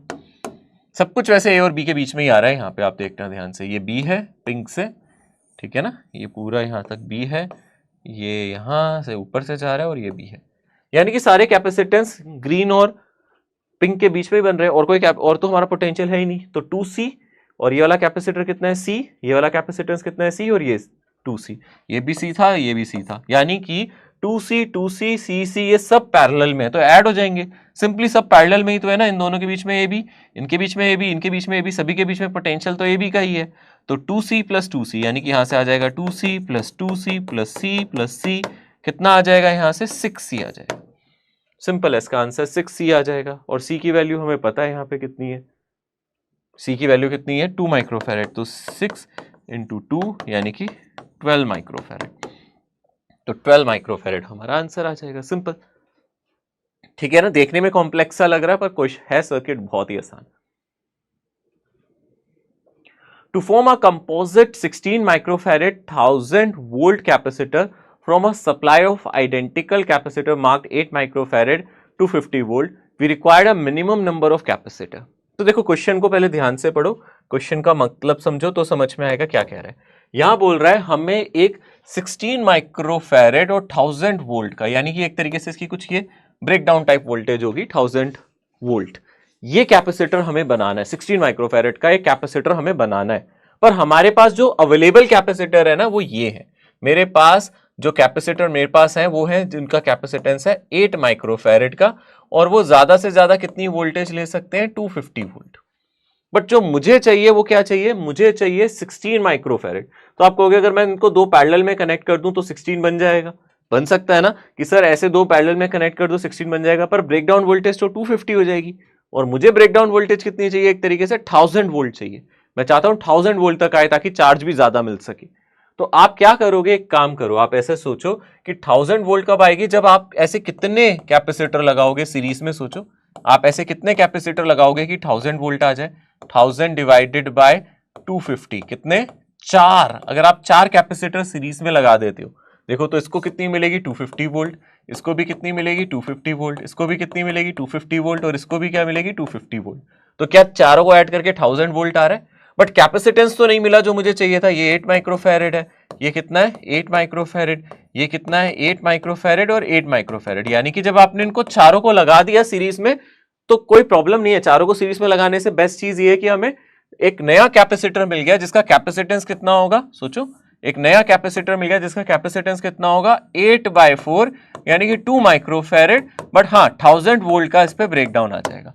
अब हम क्या करेंगे, अब अगर हम क्या करें, हमें क्या 2 माइक्रोफैरेड का मिल गया ना, हमें तो चाहिए पर 16 माइक्रोफैरेड का। तो हम ऐसे 2 माइक्रोफैरेड के, अगर आप सोचो 2 माइक्रोफैरेड के पर हमारे पास 1000 वोल्ट का कैपेसिटर बन गया ना, ऐसे कितने कैपेसिटर्स मैं पैरेलल में लगा सकता हूं। सोचो ऐसे कितने कैपेसिटर मैं पैरेलल में लगा सकता हूं, लेट अस से n कैपेसिटर्स, कि मुझे कितना कैपेसिटेंस मिल जाए, बोलो 16। मुझे पता है अगर 2 कैपेसिटर लगाता तो 4 आता, 3 लगाता तो 6 आता, n कैपेसिटर लगाऊंगा तो 2n आएगा इसका कैपेसिटेंस। 2 माइक्रोफैरेड के n कैपेसिटर, 2 + 2 + 2 यानी कि अगर n कैपेसिटर लगाऊंगा तो 2n कैपेसिटेंस आएगा। ये चाहिए मुझे 16, यानी n की वैल्यू हो जाएगी 8। मुझे ऐसे 8 ब्रांचेस चाहिए, यानी कि ऐसे ही मुझे 8 ब्रांचेस चाहिए, और हर ब्रांच में कितने लगे हैं, 4। खुद सोचो, मुझे एक्चुअली जो कॉम्बिनेशन बनाना है वो ये बनाना है। ऐसे 4 कैपेसिटर चाहिए मुझे, ठीक है ना, और ऐसी कितनी ब्रांचेस चाहिए, मैंने गिनी ना अभी, 1 2, ठीक है ना, ऐसी कितनी ब्रांचेस चाहिए, ऐसे करते करते मुझे 8 ब्रांचेस चाहिए, है ना। और हर ब्रांच में कितने होने चाहिए, है ना, ऐसे 8 ब्रांचेस चाहिए, हर ब्रांच में 4 कैपेसिटर होने चाहिए। तो 4 × 8 यानी कि टोटल कैपेसिटर हो जाएगा 4 × 8 यानी कि 32 कैपेसिटर्स। बात समझ में आ रही है, ये क्वेश्चन करने का तरीका समझना ध्यान से। मेरे को 16 माइक्रोफैरेड 1000 वोल्ट का चाहिए था, मेरे पास 8 माइक्रोफैरेड 250 का था। तो मैं, आप अगर ये सोच रहे हो कि सर 2 8 के आप पैरेलल में लगा दो तो आपका काम बन जाएगा, तो बन तो जाएगा, पर अगर आपने 2 8 के पैरेलल में लगाए तो वो 250 वोल्ट पे होंगे, ठीक है ना, क्योंकि दोनों पे ब्रेकडाउन वोल्टेज 250 होगी। हमें वो नहीं चाहिए, हमें 1000 वोल्ट का ब्रेकडाउन चाहिए। ब्रेकडाउन ज्यादा क्यों चाहिए, ताकि हम ज्यादा चार्ज तो इकट्ठा कर सकें। इसलिए अगर हम ध्यान से देखें, मैंने क्या किया है, पहले ना इसके ब्रेकडाउन को देखा है। तो आपको पहले ब्रेकडाउन को देखना है, आप कितने कैपेसिटर सीरीज में लगा सकते हो, आप कितने कैपेसिटर सीरीज में लगा सकते हो। ऑब्वियसली 250 एक ले सकता है, तो यहाँ पे आप कितने लगा सकते हो, 4, ठीक है ना, यहाँ पे आप कितने लगा सकते हो, 4। मान लो यहाँ 1100 भी होता ना तो भी आप 4 ही लगा सकते हो, उससे ज्यादा नहीं लगा सकते, ये याद रखना। हो सकता है यहाँ 1100 दिया होता, क्योंकि जैसे ही आप 4 से ज्यादा लगाते, 5 लगाते तो 1250 वोल्ट आ जाता, हमें ब्रेकडाउन होने नहीं देना, है ना। तो हम यहाँ 4 लगा सकते हैं, सिर्फ 4 ही लगा सकते हैं। तो हमने 4 लगा दिए यहाँ सीरीज में, तो हमें पता है ब्रेकडाउन वोल्टेज होगी 1000 वोल्ट। अब ऐसे कैपेसिटर्स को हम क्या लगाएंगे, पैरेलल में, मतलब अब ब्रांचेस बनाएंगे। तो 2 2 2 2 करके हमें कितना चाहिए, 16। तो हमें आंसर मिल जाएगा कितने, 8 ब्रांचेस। 8 ब्रांचेस हो गई, एक ब्रांच में 4 कैपेसिटर, और ऐसी 8 ब्रांचेस यानी कि 4 × 8 32 कैपेसिटर्स हो गए, ठीक है, 32 कैपेसिटर्स बन गए। ये समझ में आया ना। 2 माइक्रोफैरेड के कितने कैपेसिटर लगाऊं भाई पैरेलल में कि 16 आ जाए, 8 ब्रांचेस, 8 कैपेसिटर ऐसे लगाओ। बट ये कैपेसिटर है हमारे पास, है थोड़ा ना, हमारे पास तो 8 वाला है, तो इसको बनाने के लिए 4 चाहिए। ऐसे मुझे 8 ब्रांचेस बनानी है तो 8 इंटू 4 यानी कि 32। ओके, एक क्वेश्चन है, ऐसा क्वेश्चन मैंने लास्ट क्लास में भी आपसे डिस्कस किया था। यहां पे वैसा ही क्वेश्चन है, यहां पे बस मैं इसको ड्रॉ करके दिखा देता हूं। यहां पे वो कॉम्बिनेशन में इस तरीके से कैपेसिटर ले रहा है, ठीक है। यहाँ पे K1, K2, K3, K4 यानी कि यहाँ पे 4 तरीके के डाइलेक्ट्रिक्स उसने यूज कर लिए। मान लो यहां से यहां तक अलग डाइलेक्ट्रिक है K1, यहां से यहां तक एक अलग डाइलेक्ट्रिक उसने चूज कर लिया है, ये है मेरा K2। तीसरे सेगमेंट में अलग डाइलेक्ट्रिक चूज कर लिया है, यहां से यहां तक एक अलग डाइलेक्ट्रिक चूज कर लिया K3, और यहां से यहां तक एक अलग डाइलेक्ट्रिक चूज कर लिया है K4, ठीक है ना। इस डाइलेक्ट्रिक को अलग कलर से दिखा देता हूं, यहां से यहां तक एक अलग यूज कर लिया इसने K4। तो यहां पे अब हमारा कनेक्शन ऐसे है, मैंने बताया था लास्ट टाइम भी एक ऐसा क्वेश्चन किया था।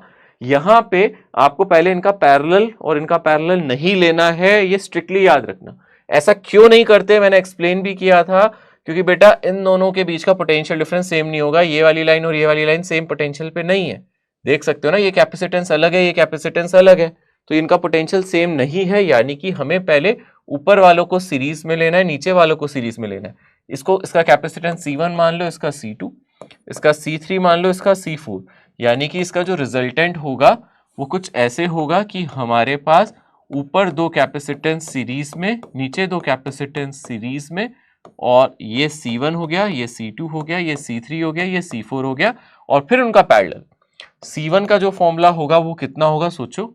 अगर आप ध्यान से देखोगे, टोटल प्लेट का एरिया A है तो ये A/2 एरिया होगा, ये भी A/2 होगा। तो सारी प्लेट्स मेरी A/2 एरिया की है, यहाँ पे आप देख सकते हो। और डिस्टेंस अगर प्लेट में D था तो ये डिस्टेंस मेरा अब D/2 हो जाएगा, ठीक है ना। तो हम यहाँ पे कैलकुलेट कर सकते हैं, जैसे यहाँ क्वेश्चन में दिया है वैसे यहाँ कर सकते हैं। यहाँ इन्होंने क्वेश्चन में D की जगह बस L/2 लिख दिया, कोई फर्क नहीं पड़ता, आंसर वही आएगा, ठीक है ना, कोई फर्क नहीं पड़ता, आंसर वही आएगा। अगर हम निकालेंगे यहाँ से C1 कितना आ जाएगा, एरिया है A/2 epsilon not K1 divided by distance between plate D/2 है, 2 से 2 कट जाएगा, यानी कि A एप्सिलॉन नॉट K1/D। ऐसे ही C2 आएगा A epsilon not K2/D, C3 आएगा A epsilon not K3/3, C4 आएगा A एप्सिलॉन नॉट K4/D, ठीक है।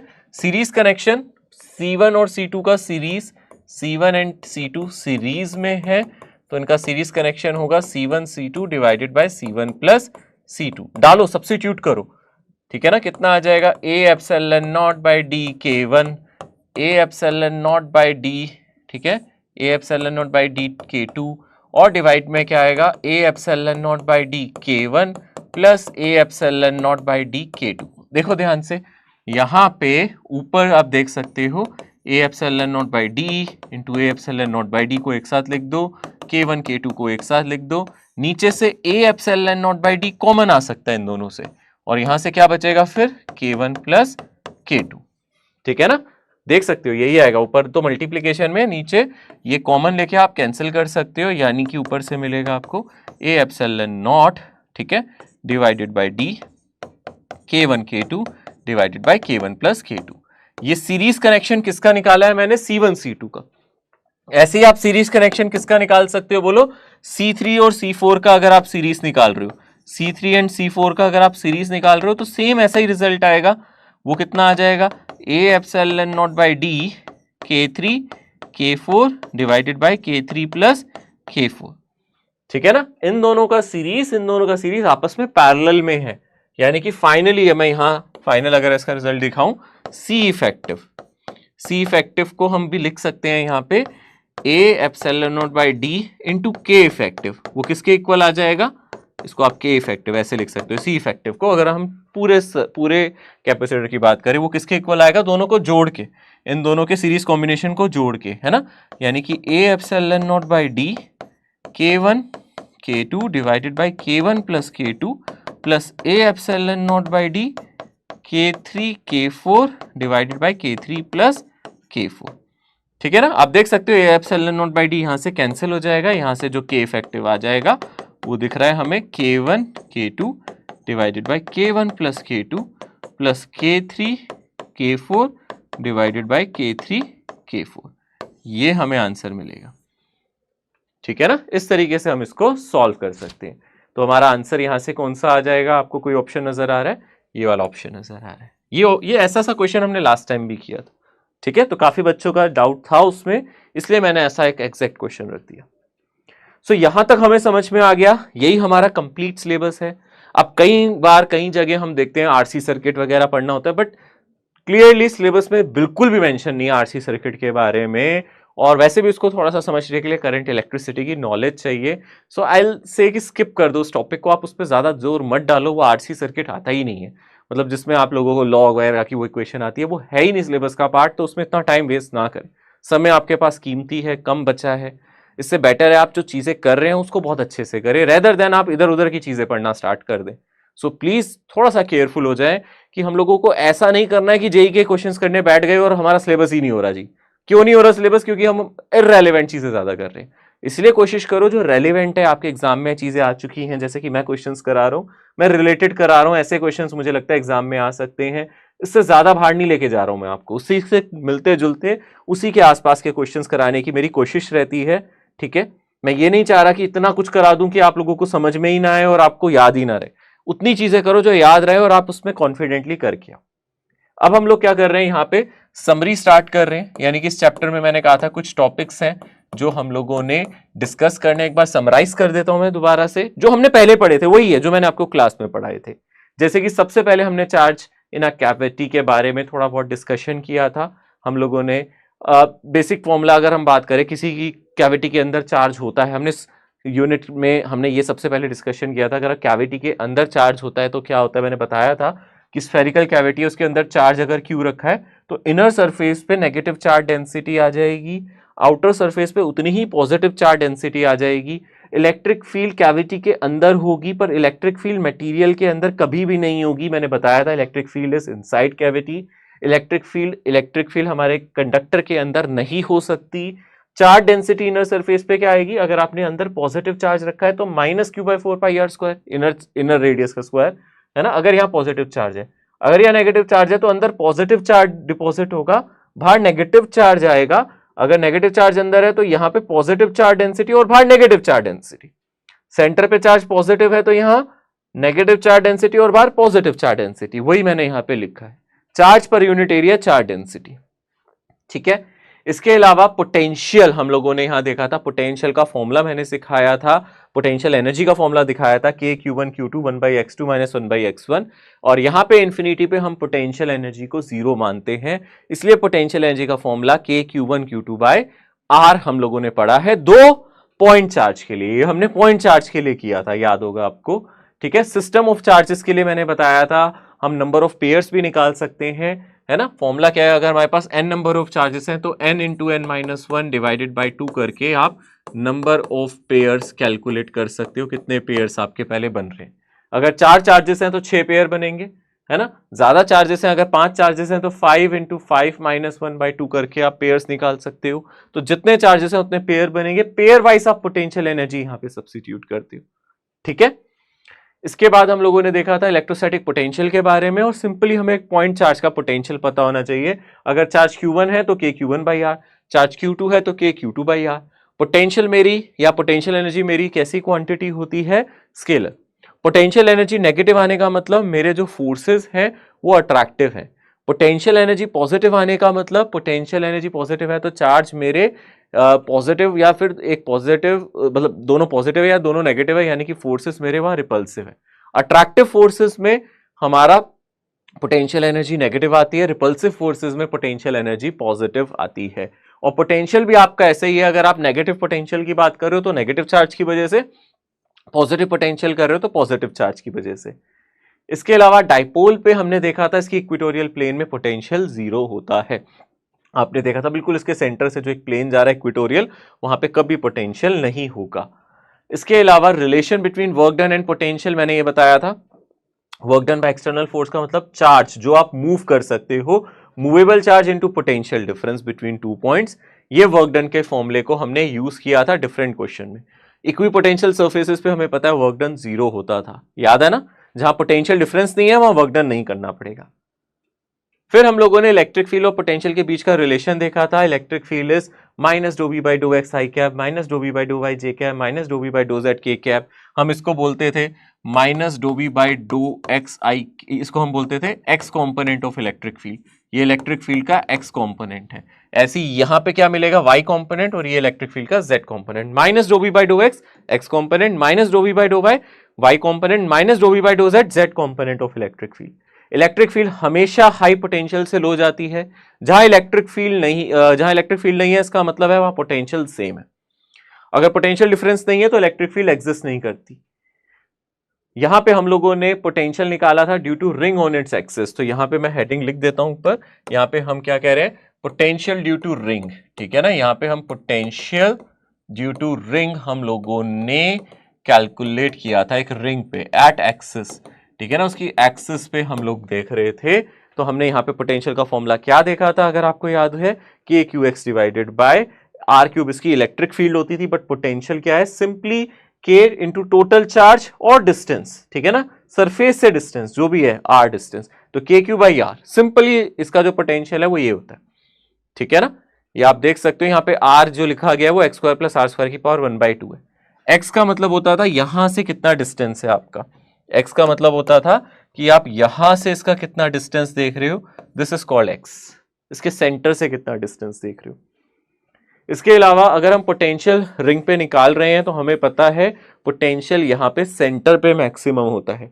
पोटेंशियल पॉजिटिव होगा अगर पॉजिटिव चार्ज है रिंग पे, पोटेंशियल नेगेटिव होगा अगर नेगेटिव चार्ज है।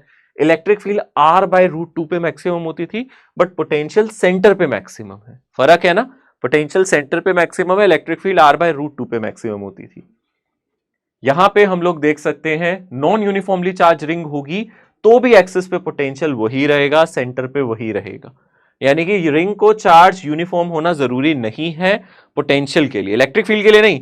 इलेक्ट्रिक फील्ड में फर्क पड़ेगा कि यूनिफॉर्मली चार्ज है या नहीं है रिंग, पर पोटेंशियल पे फर्क नहीं पड़ेगा, रिंग यूनिफॉर्मली चार्ज हो या नॉन यूनिफॉर्मली चार्ज हो। हमें सिर्फ टोटल चार्ज ऑफ रिंग चाहिए और डिस्टेंस चाहिए उसकी सरफेस से, ठीक है ना, हमें सिर्फ ये चाहिए।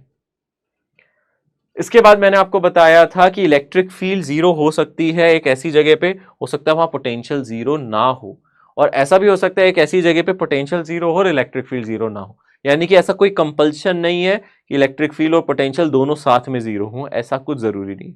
ये मत सोचना पोटेंशियल जीरो है तो इलेक्ट्रिक फील्ड जीरो होगी, ऐसा कुछ भी नहीं है। ये हमने डिस्कस भी किया था केसेस से। इसके बाद हम लोगों ने क्या किया था, सॉलिड स्फीयर होलोस्फीयर के अंदर हम लोगों ने पोटेंशियल निकालना सीखा था। अभी हम क्या कर रहे हैं, यहाँ पे शेल, आप कह सकते हो शेल या फिर होलोस्फीयर, इसकी वजह से आप पोटेंशियल निकाल रहे हो। होलोस्फीयर या फिर शेल की वजह से आप क्या कर रहे हो, पोटेंशियल निकाल रहे हो। हमने देखा था अंदर इलेक्ट्रिक फील्ड जीरो है बट पोटेंशियल जीरो नहीं है। जो पोटेंशियल इसके अपने सरफेस पे होता है वही पोटेंशियल अंदर होता है, यानी के क्यू डिवाइडेड बाय आर, ठीक है ना। इलेक्ट्रिक फील्ड अंदर जीरो है बट पोटेंशियल अंदर जीरो नहीं है। रिमेंबर, इलेक्ट्रिक फील्ड जीरो होने का मतलब पोटेंशियल जीरो नहीं होता। अंदर चार्ज नहीं है, अंदर इलेक्ट्रिक फील्ड नहीं है, पर पोटेंशियल है। सेंटर पे वही पोटेंशियल है जो सरफेस पे है। अंदर कोई भी पॉइंट देख लूं उस पे वही पोटेंशियल है जो इसके सरफेस पे होना चाहिए, ठीक है। इसके बाद अगर हम ध्यान से देखें, मैंने यहाँ इलेक्ट्रिक फील्ड का पैटर्न दिखाया है और इसका ग्राफ देखा है। अंदर कांस्टेंट पोटेंशियल फिर 1/r से डिक्रीमेंट आप देख सकते हो। ओके, एक क्वेश्चन जैसे कि अगर आप दो कंडक्टर्स को आपस में कनेक्ट करते हो तो क्या होता है, इंपॉर्टेंट क्वेश्चन है। अगर आप दो कंडक्टर्स को आपस में कनेक्ट कर रहे हो जिन पे कुछ चार्जेस हैं तो क्या चीज है जो सेम हो जाएगी। अगर आप देख रहे हो दो कंडक्टर्स पे चार्ज अलग अलग हो सकते हैं, है ना, उनका पोटेंशियल जब तक सेम नहीं होता तब तक चार्ज फ्लो करता है। एक बार दोनों का पोटेंशियल सेम हो गया तो चार्ज फ्लो नहीं करेगा। तो इस तरीके के इस वैरायटी के क्वेश्चंस होते हैं। यानी कि अगर आपसे ध्यान से पूछा जाए इस तरीके से, चार्जेस का रेशियो निकालो, सिग्मा का रेशियो निकालो, तो आप याद रखना अगर दो कंडक्टर्स दोनों को आपने वायर से कनेक्ट किया और चार्ज फ्लो करना बंद कर गया, इक्विलिब्रियम आ गया है, चार्जेस का इक्विलिब्रियम हो गया, यानी कि दो कंडक्टर सेम पोटेंशियल पे आ गए हैं, उनमें कोई चार्ज फ्लो नहीं कर रहा, तो फाइनल चार्जेस का रेशियो r1/r2 होता है और सिग्मा का रेशियो r2/r1 होता है। याद रखना, सिग्मा मतलब charge density, charge per unit area का रेशियो r2/r1 और फाइनल चार्जेस का रेशियो r1/r2। अलग अलग कंडक्टर अलग अलग आप देख सकते हो, उनकी ज्योमेट्री हो सकती है, एक बड़ा हो सकता है एक छोटा हो सकता है r1 बड़ा हो सकता है r2 मेरा छोटा हो। आपने ज्वाइन किया, V सेम हो गया, अगर दोनों का कोई चार्ज फ्लो नहीं कर रहा तो फाइनल चार्जेस का रेशियो है r1/r2, फाइनल सिग्मा का रेशियो है r2/r1।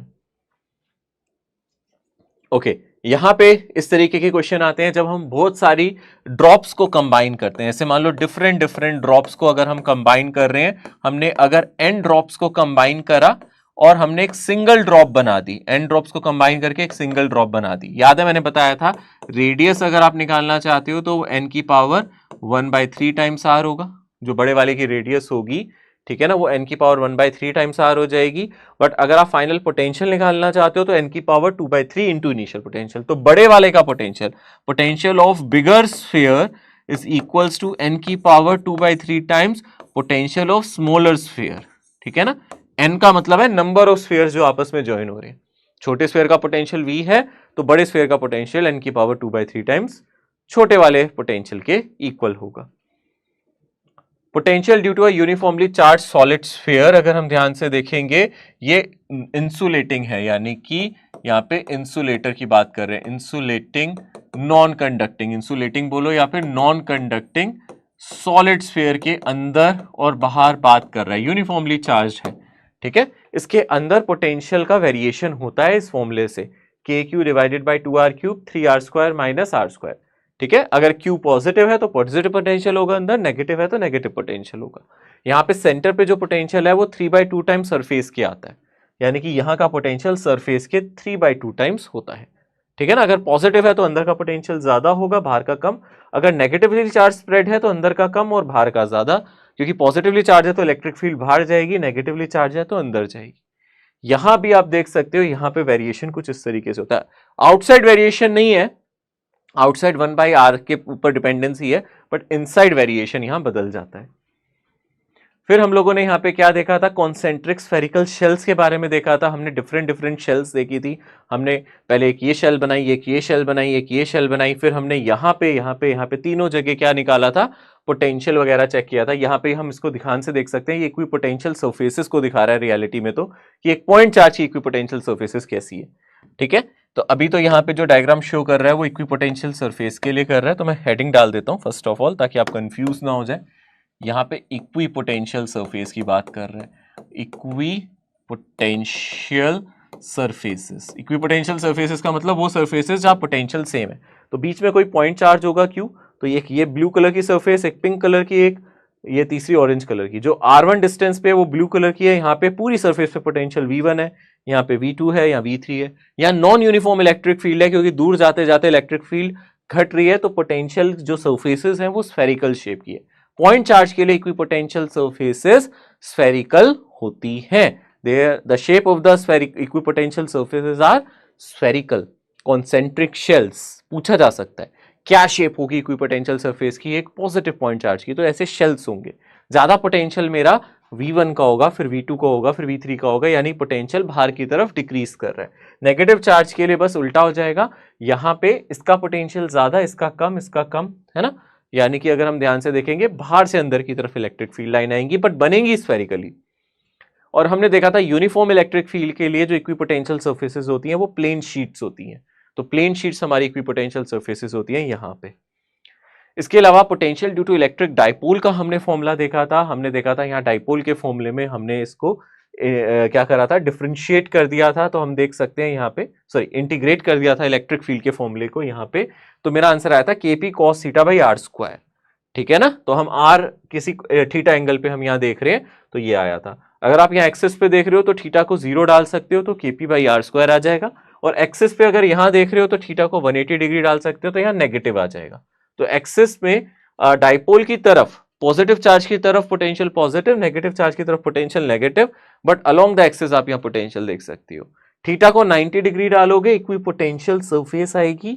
थीटा 90 डिग्री अगर आपने डाल दिया, देखो ये मेरा डाइपोल है, यहाँ से आप थीटा एंगल पे देख रहे हो। थीटा 0 का मतलब है आप पॉजिटिव चार्ज के राइट साइड देख रहे हो। थीटा 90 डिग्री का मतलब है आप इक्वेटोरियल प्लेन में देख रहे हो।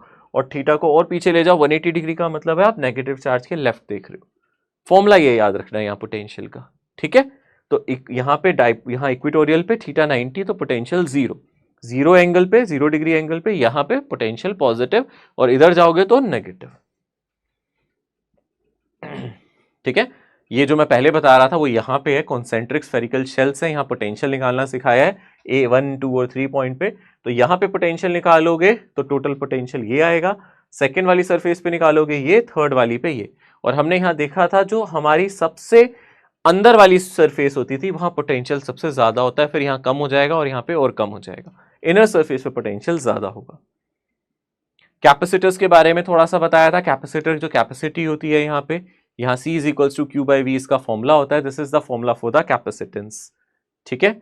और फिर हमने एक आइसोलेटेड स्फेरिकल कैपेसिटर की बात की थी, 4 पाई एप्सिलॉन नॉट आर इसका फॉर्मूला होता है। हमने कहा था अच्छा कैपेसिटर नहीं है इसलिए हमें अलग अलग प्लेट्स चाहिए, ठीक है ना, पॉजिटिव नेगेटिव प्लेट्स चाहिए, तो ये हमें फॉर्मूला मिल जाएगा। ये हमारा पैरेलल प्लेट कैपेसिटर का फॉर्मूला है, यहाँ net electric field sigma by epsilon naught होती है और कैपेसिटेंस का formula A epsilon naught by D होता है। तो ये कुछ फॉर्मूलाज है, इसको जरूर देखना है हम लोगों को, ये इंपॉर्टेंट फॉर्मूलाज हैं, ऐसे फॉर्मूलाज हम लोगों को आने चाहिए, ठीक है ना, ध्यान से देख सकते हो। ओके, आगे बढ़ते हैं, रिवीजन, ठीक है ना। अब रिवीजन में एक चीज और याद रखना जो कि मैंने भी बताया नहीं, बट एक चीज याद रखना, कभी कभी आप लोगों से सिलेंड्रिकल कैपेसिटर का जिक्र कर लेता है ना, रिवीजन नहीं, बेसिकली एक टॉपिक है सिलेंड्रिकल कैपेसिटर, ठीक है ना। तो आपके माइंड में ये ना रहे कि हमने सिलेंड्रिकल कैपेसिटर नहीं पढ़ा, तो बेसिकली सिलेंड्रिकल कैपेसिटर का यहाँ पे मतलब कुछ ऐसा है कि यहाँ इनर सरफेस होगी सिलेंडर की, ठीक है, और एक क्या बनेगी यहाँ पे ऐसे आउटर सरफेस बनेगी, एक इनर सरफेस और एक आउटर सरफेस बनेगी, ठीक है। और यहाँ पे वही जैसे कि हम आउटर सरफेस को क्या कर लेंगे, ग्राउंड कर लेंगे और पॉजिटिव चार्ज मान लो मैंने इनर सरफेस पे दे दिया, ये इनफाइनाइट लेंथ का हम मान के चलते हैं, एक तरीके से इसकी जो लेंथ है वो कैसी मान के चलते हैं, कुछ इनफाइनाइट लेंथ जैसे हम एक सिलेंडर कंसीडर करते हैं।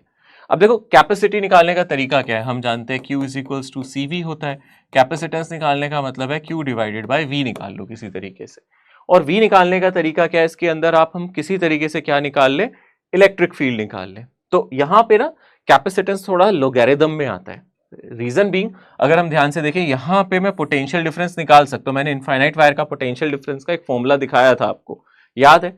अगर आप पोटेंशियल डिफरेंस निकालोगे जैसे इनफाइनाइट वायर की तरह ही बिहेव करेगा, this will behave like a infinite wire. मैं मान के चलता हूँ इस पे हम लीनियर चार्ज डेंसिटी मान रहे हैं अंदर वाले सिलेंडर पे, ये इनर सिलेंडर है, ठीक है ना, ये क्या बिहेव कर रहा है हमारा इनर सिलेंडर, तो यहाँ सिलेंडर पे हम कुछ लीनियर चार्ज डेंसिटी मान रहे हैं, इसकी कुछ लेंथ होगी, बहुत लंबा है, इस पे लीनियर चार्ज डेंसिटी लैम्डा लिया है, बाहर वाले को ग्राउंड किया है ताकि इंफिनिटी से इसका कोई कॉन्टेक्ट ना रहे, इंफिनिटी से कोई कैपेसिटेंस ना बनाए, ठीक है।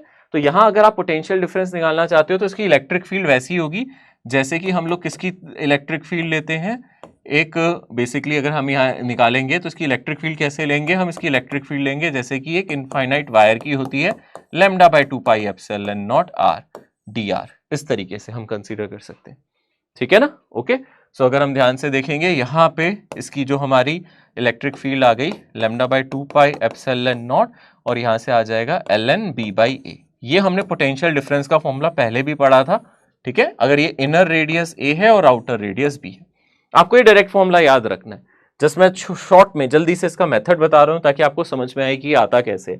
आप इसको वायर मान सकते हो और यहाँ पोटेंशियल डिफरेंस निकालना है, आपका इनर रेडियस मान लो a है और आउटर रेडियस कितना है b, तो इनके बीच में आपका ये फॉर्मूला आ जाएगा पोटेंशियल डिफरेंस का, ठीक है। और अब अगर आपको कैपेसिटेंस निकालना है तो आपको पता है आपको क्या चाहिए होता है, कैपेसिटेंस निकालने के लिए हमें क्या चाहिए होता है, charge per unit potential difference, ठीक है ना। तो चार्ज जो भी है इनटू पोटेंशियल डिफरेंस, अगर इसकी टोटल लेंथ मेरी L है, इस पूरे कैपेसिटर की टोटल लेंथ मेरी L है, तो आप चार्ज को क्या लिख सकते हो, लैम्डा इंटू L, और V की जगह आप क्या डाल सकते हो, lambda by 2 pi epsilon not ln b by a। तो आप देख सकते हो यहाँ से लैम्डा लैम्डा कट जाएगा, तो यहाँ से C का कुछ फॉर्मूला हो जाएगा कितना, 2 pi epsilon not L 2 pi epsilon not L ln b by a। तो ऐसा सा एक फॉर्मूला निकल के आता है capacitance for a cylindrical capacitor, ठीक है ना। हालांकि मैंने देखा नहीं इससे क्वेश्चन आते हुए एग्जाम में, बट फिर भी क्योंकि हमें पढ़ना चाहिए, एनसीईआरटी में थोड़ा बहुत जिक्र है इसके बारे में, तो आप थोड़ा सा इसको बस याद रखो, 2 pi epsilon not L divided by ln b by a, ये कैपेसिटेंस होता है सिलेंड्रिकल कैपेसिटर का, ठीक है ना। इस फॉर्मूले को भी आप याद रख सकते हो, ठीक है। तो स्टूडेंट आज के सेशन में इतना ही है, ठीक है। होमवर्क में मैं आप लोगों को बोलूंगा आप डीपीपी को जरूर सॉल्व करें, ठीक है ना, डीपीपी जरूर सॉल्व करें, और क्या करें, मॉड्यूल करते रहें, प्रीवियस ईयर क्वेश्चंस को आप देखते रहें। वैसे मैंने काफी प्रीवियस ईयर क्वेश्चंस बीच में ही कवर अप कर लेता हूं, मैं चाहता हूं कि बीच में ही कवर हो जाए, अलग से पढ़ाना ना पड़े, बट आप लोग ट्राई कर सकते हैं अपने लिए कि आपको कॉन्फिडेंस बढ़ेगा, आपको और मजा आएगा करने में, आपको लगेगा कि आपसे क्वेश्चंस हो रहे हैं।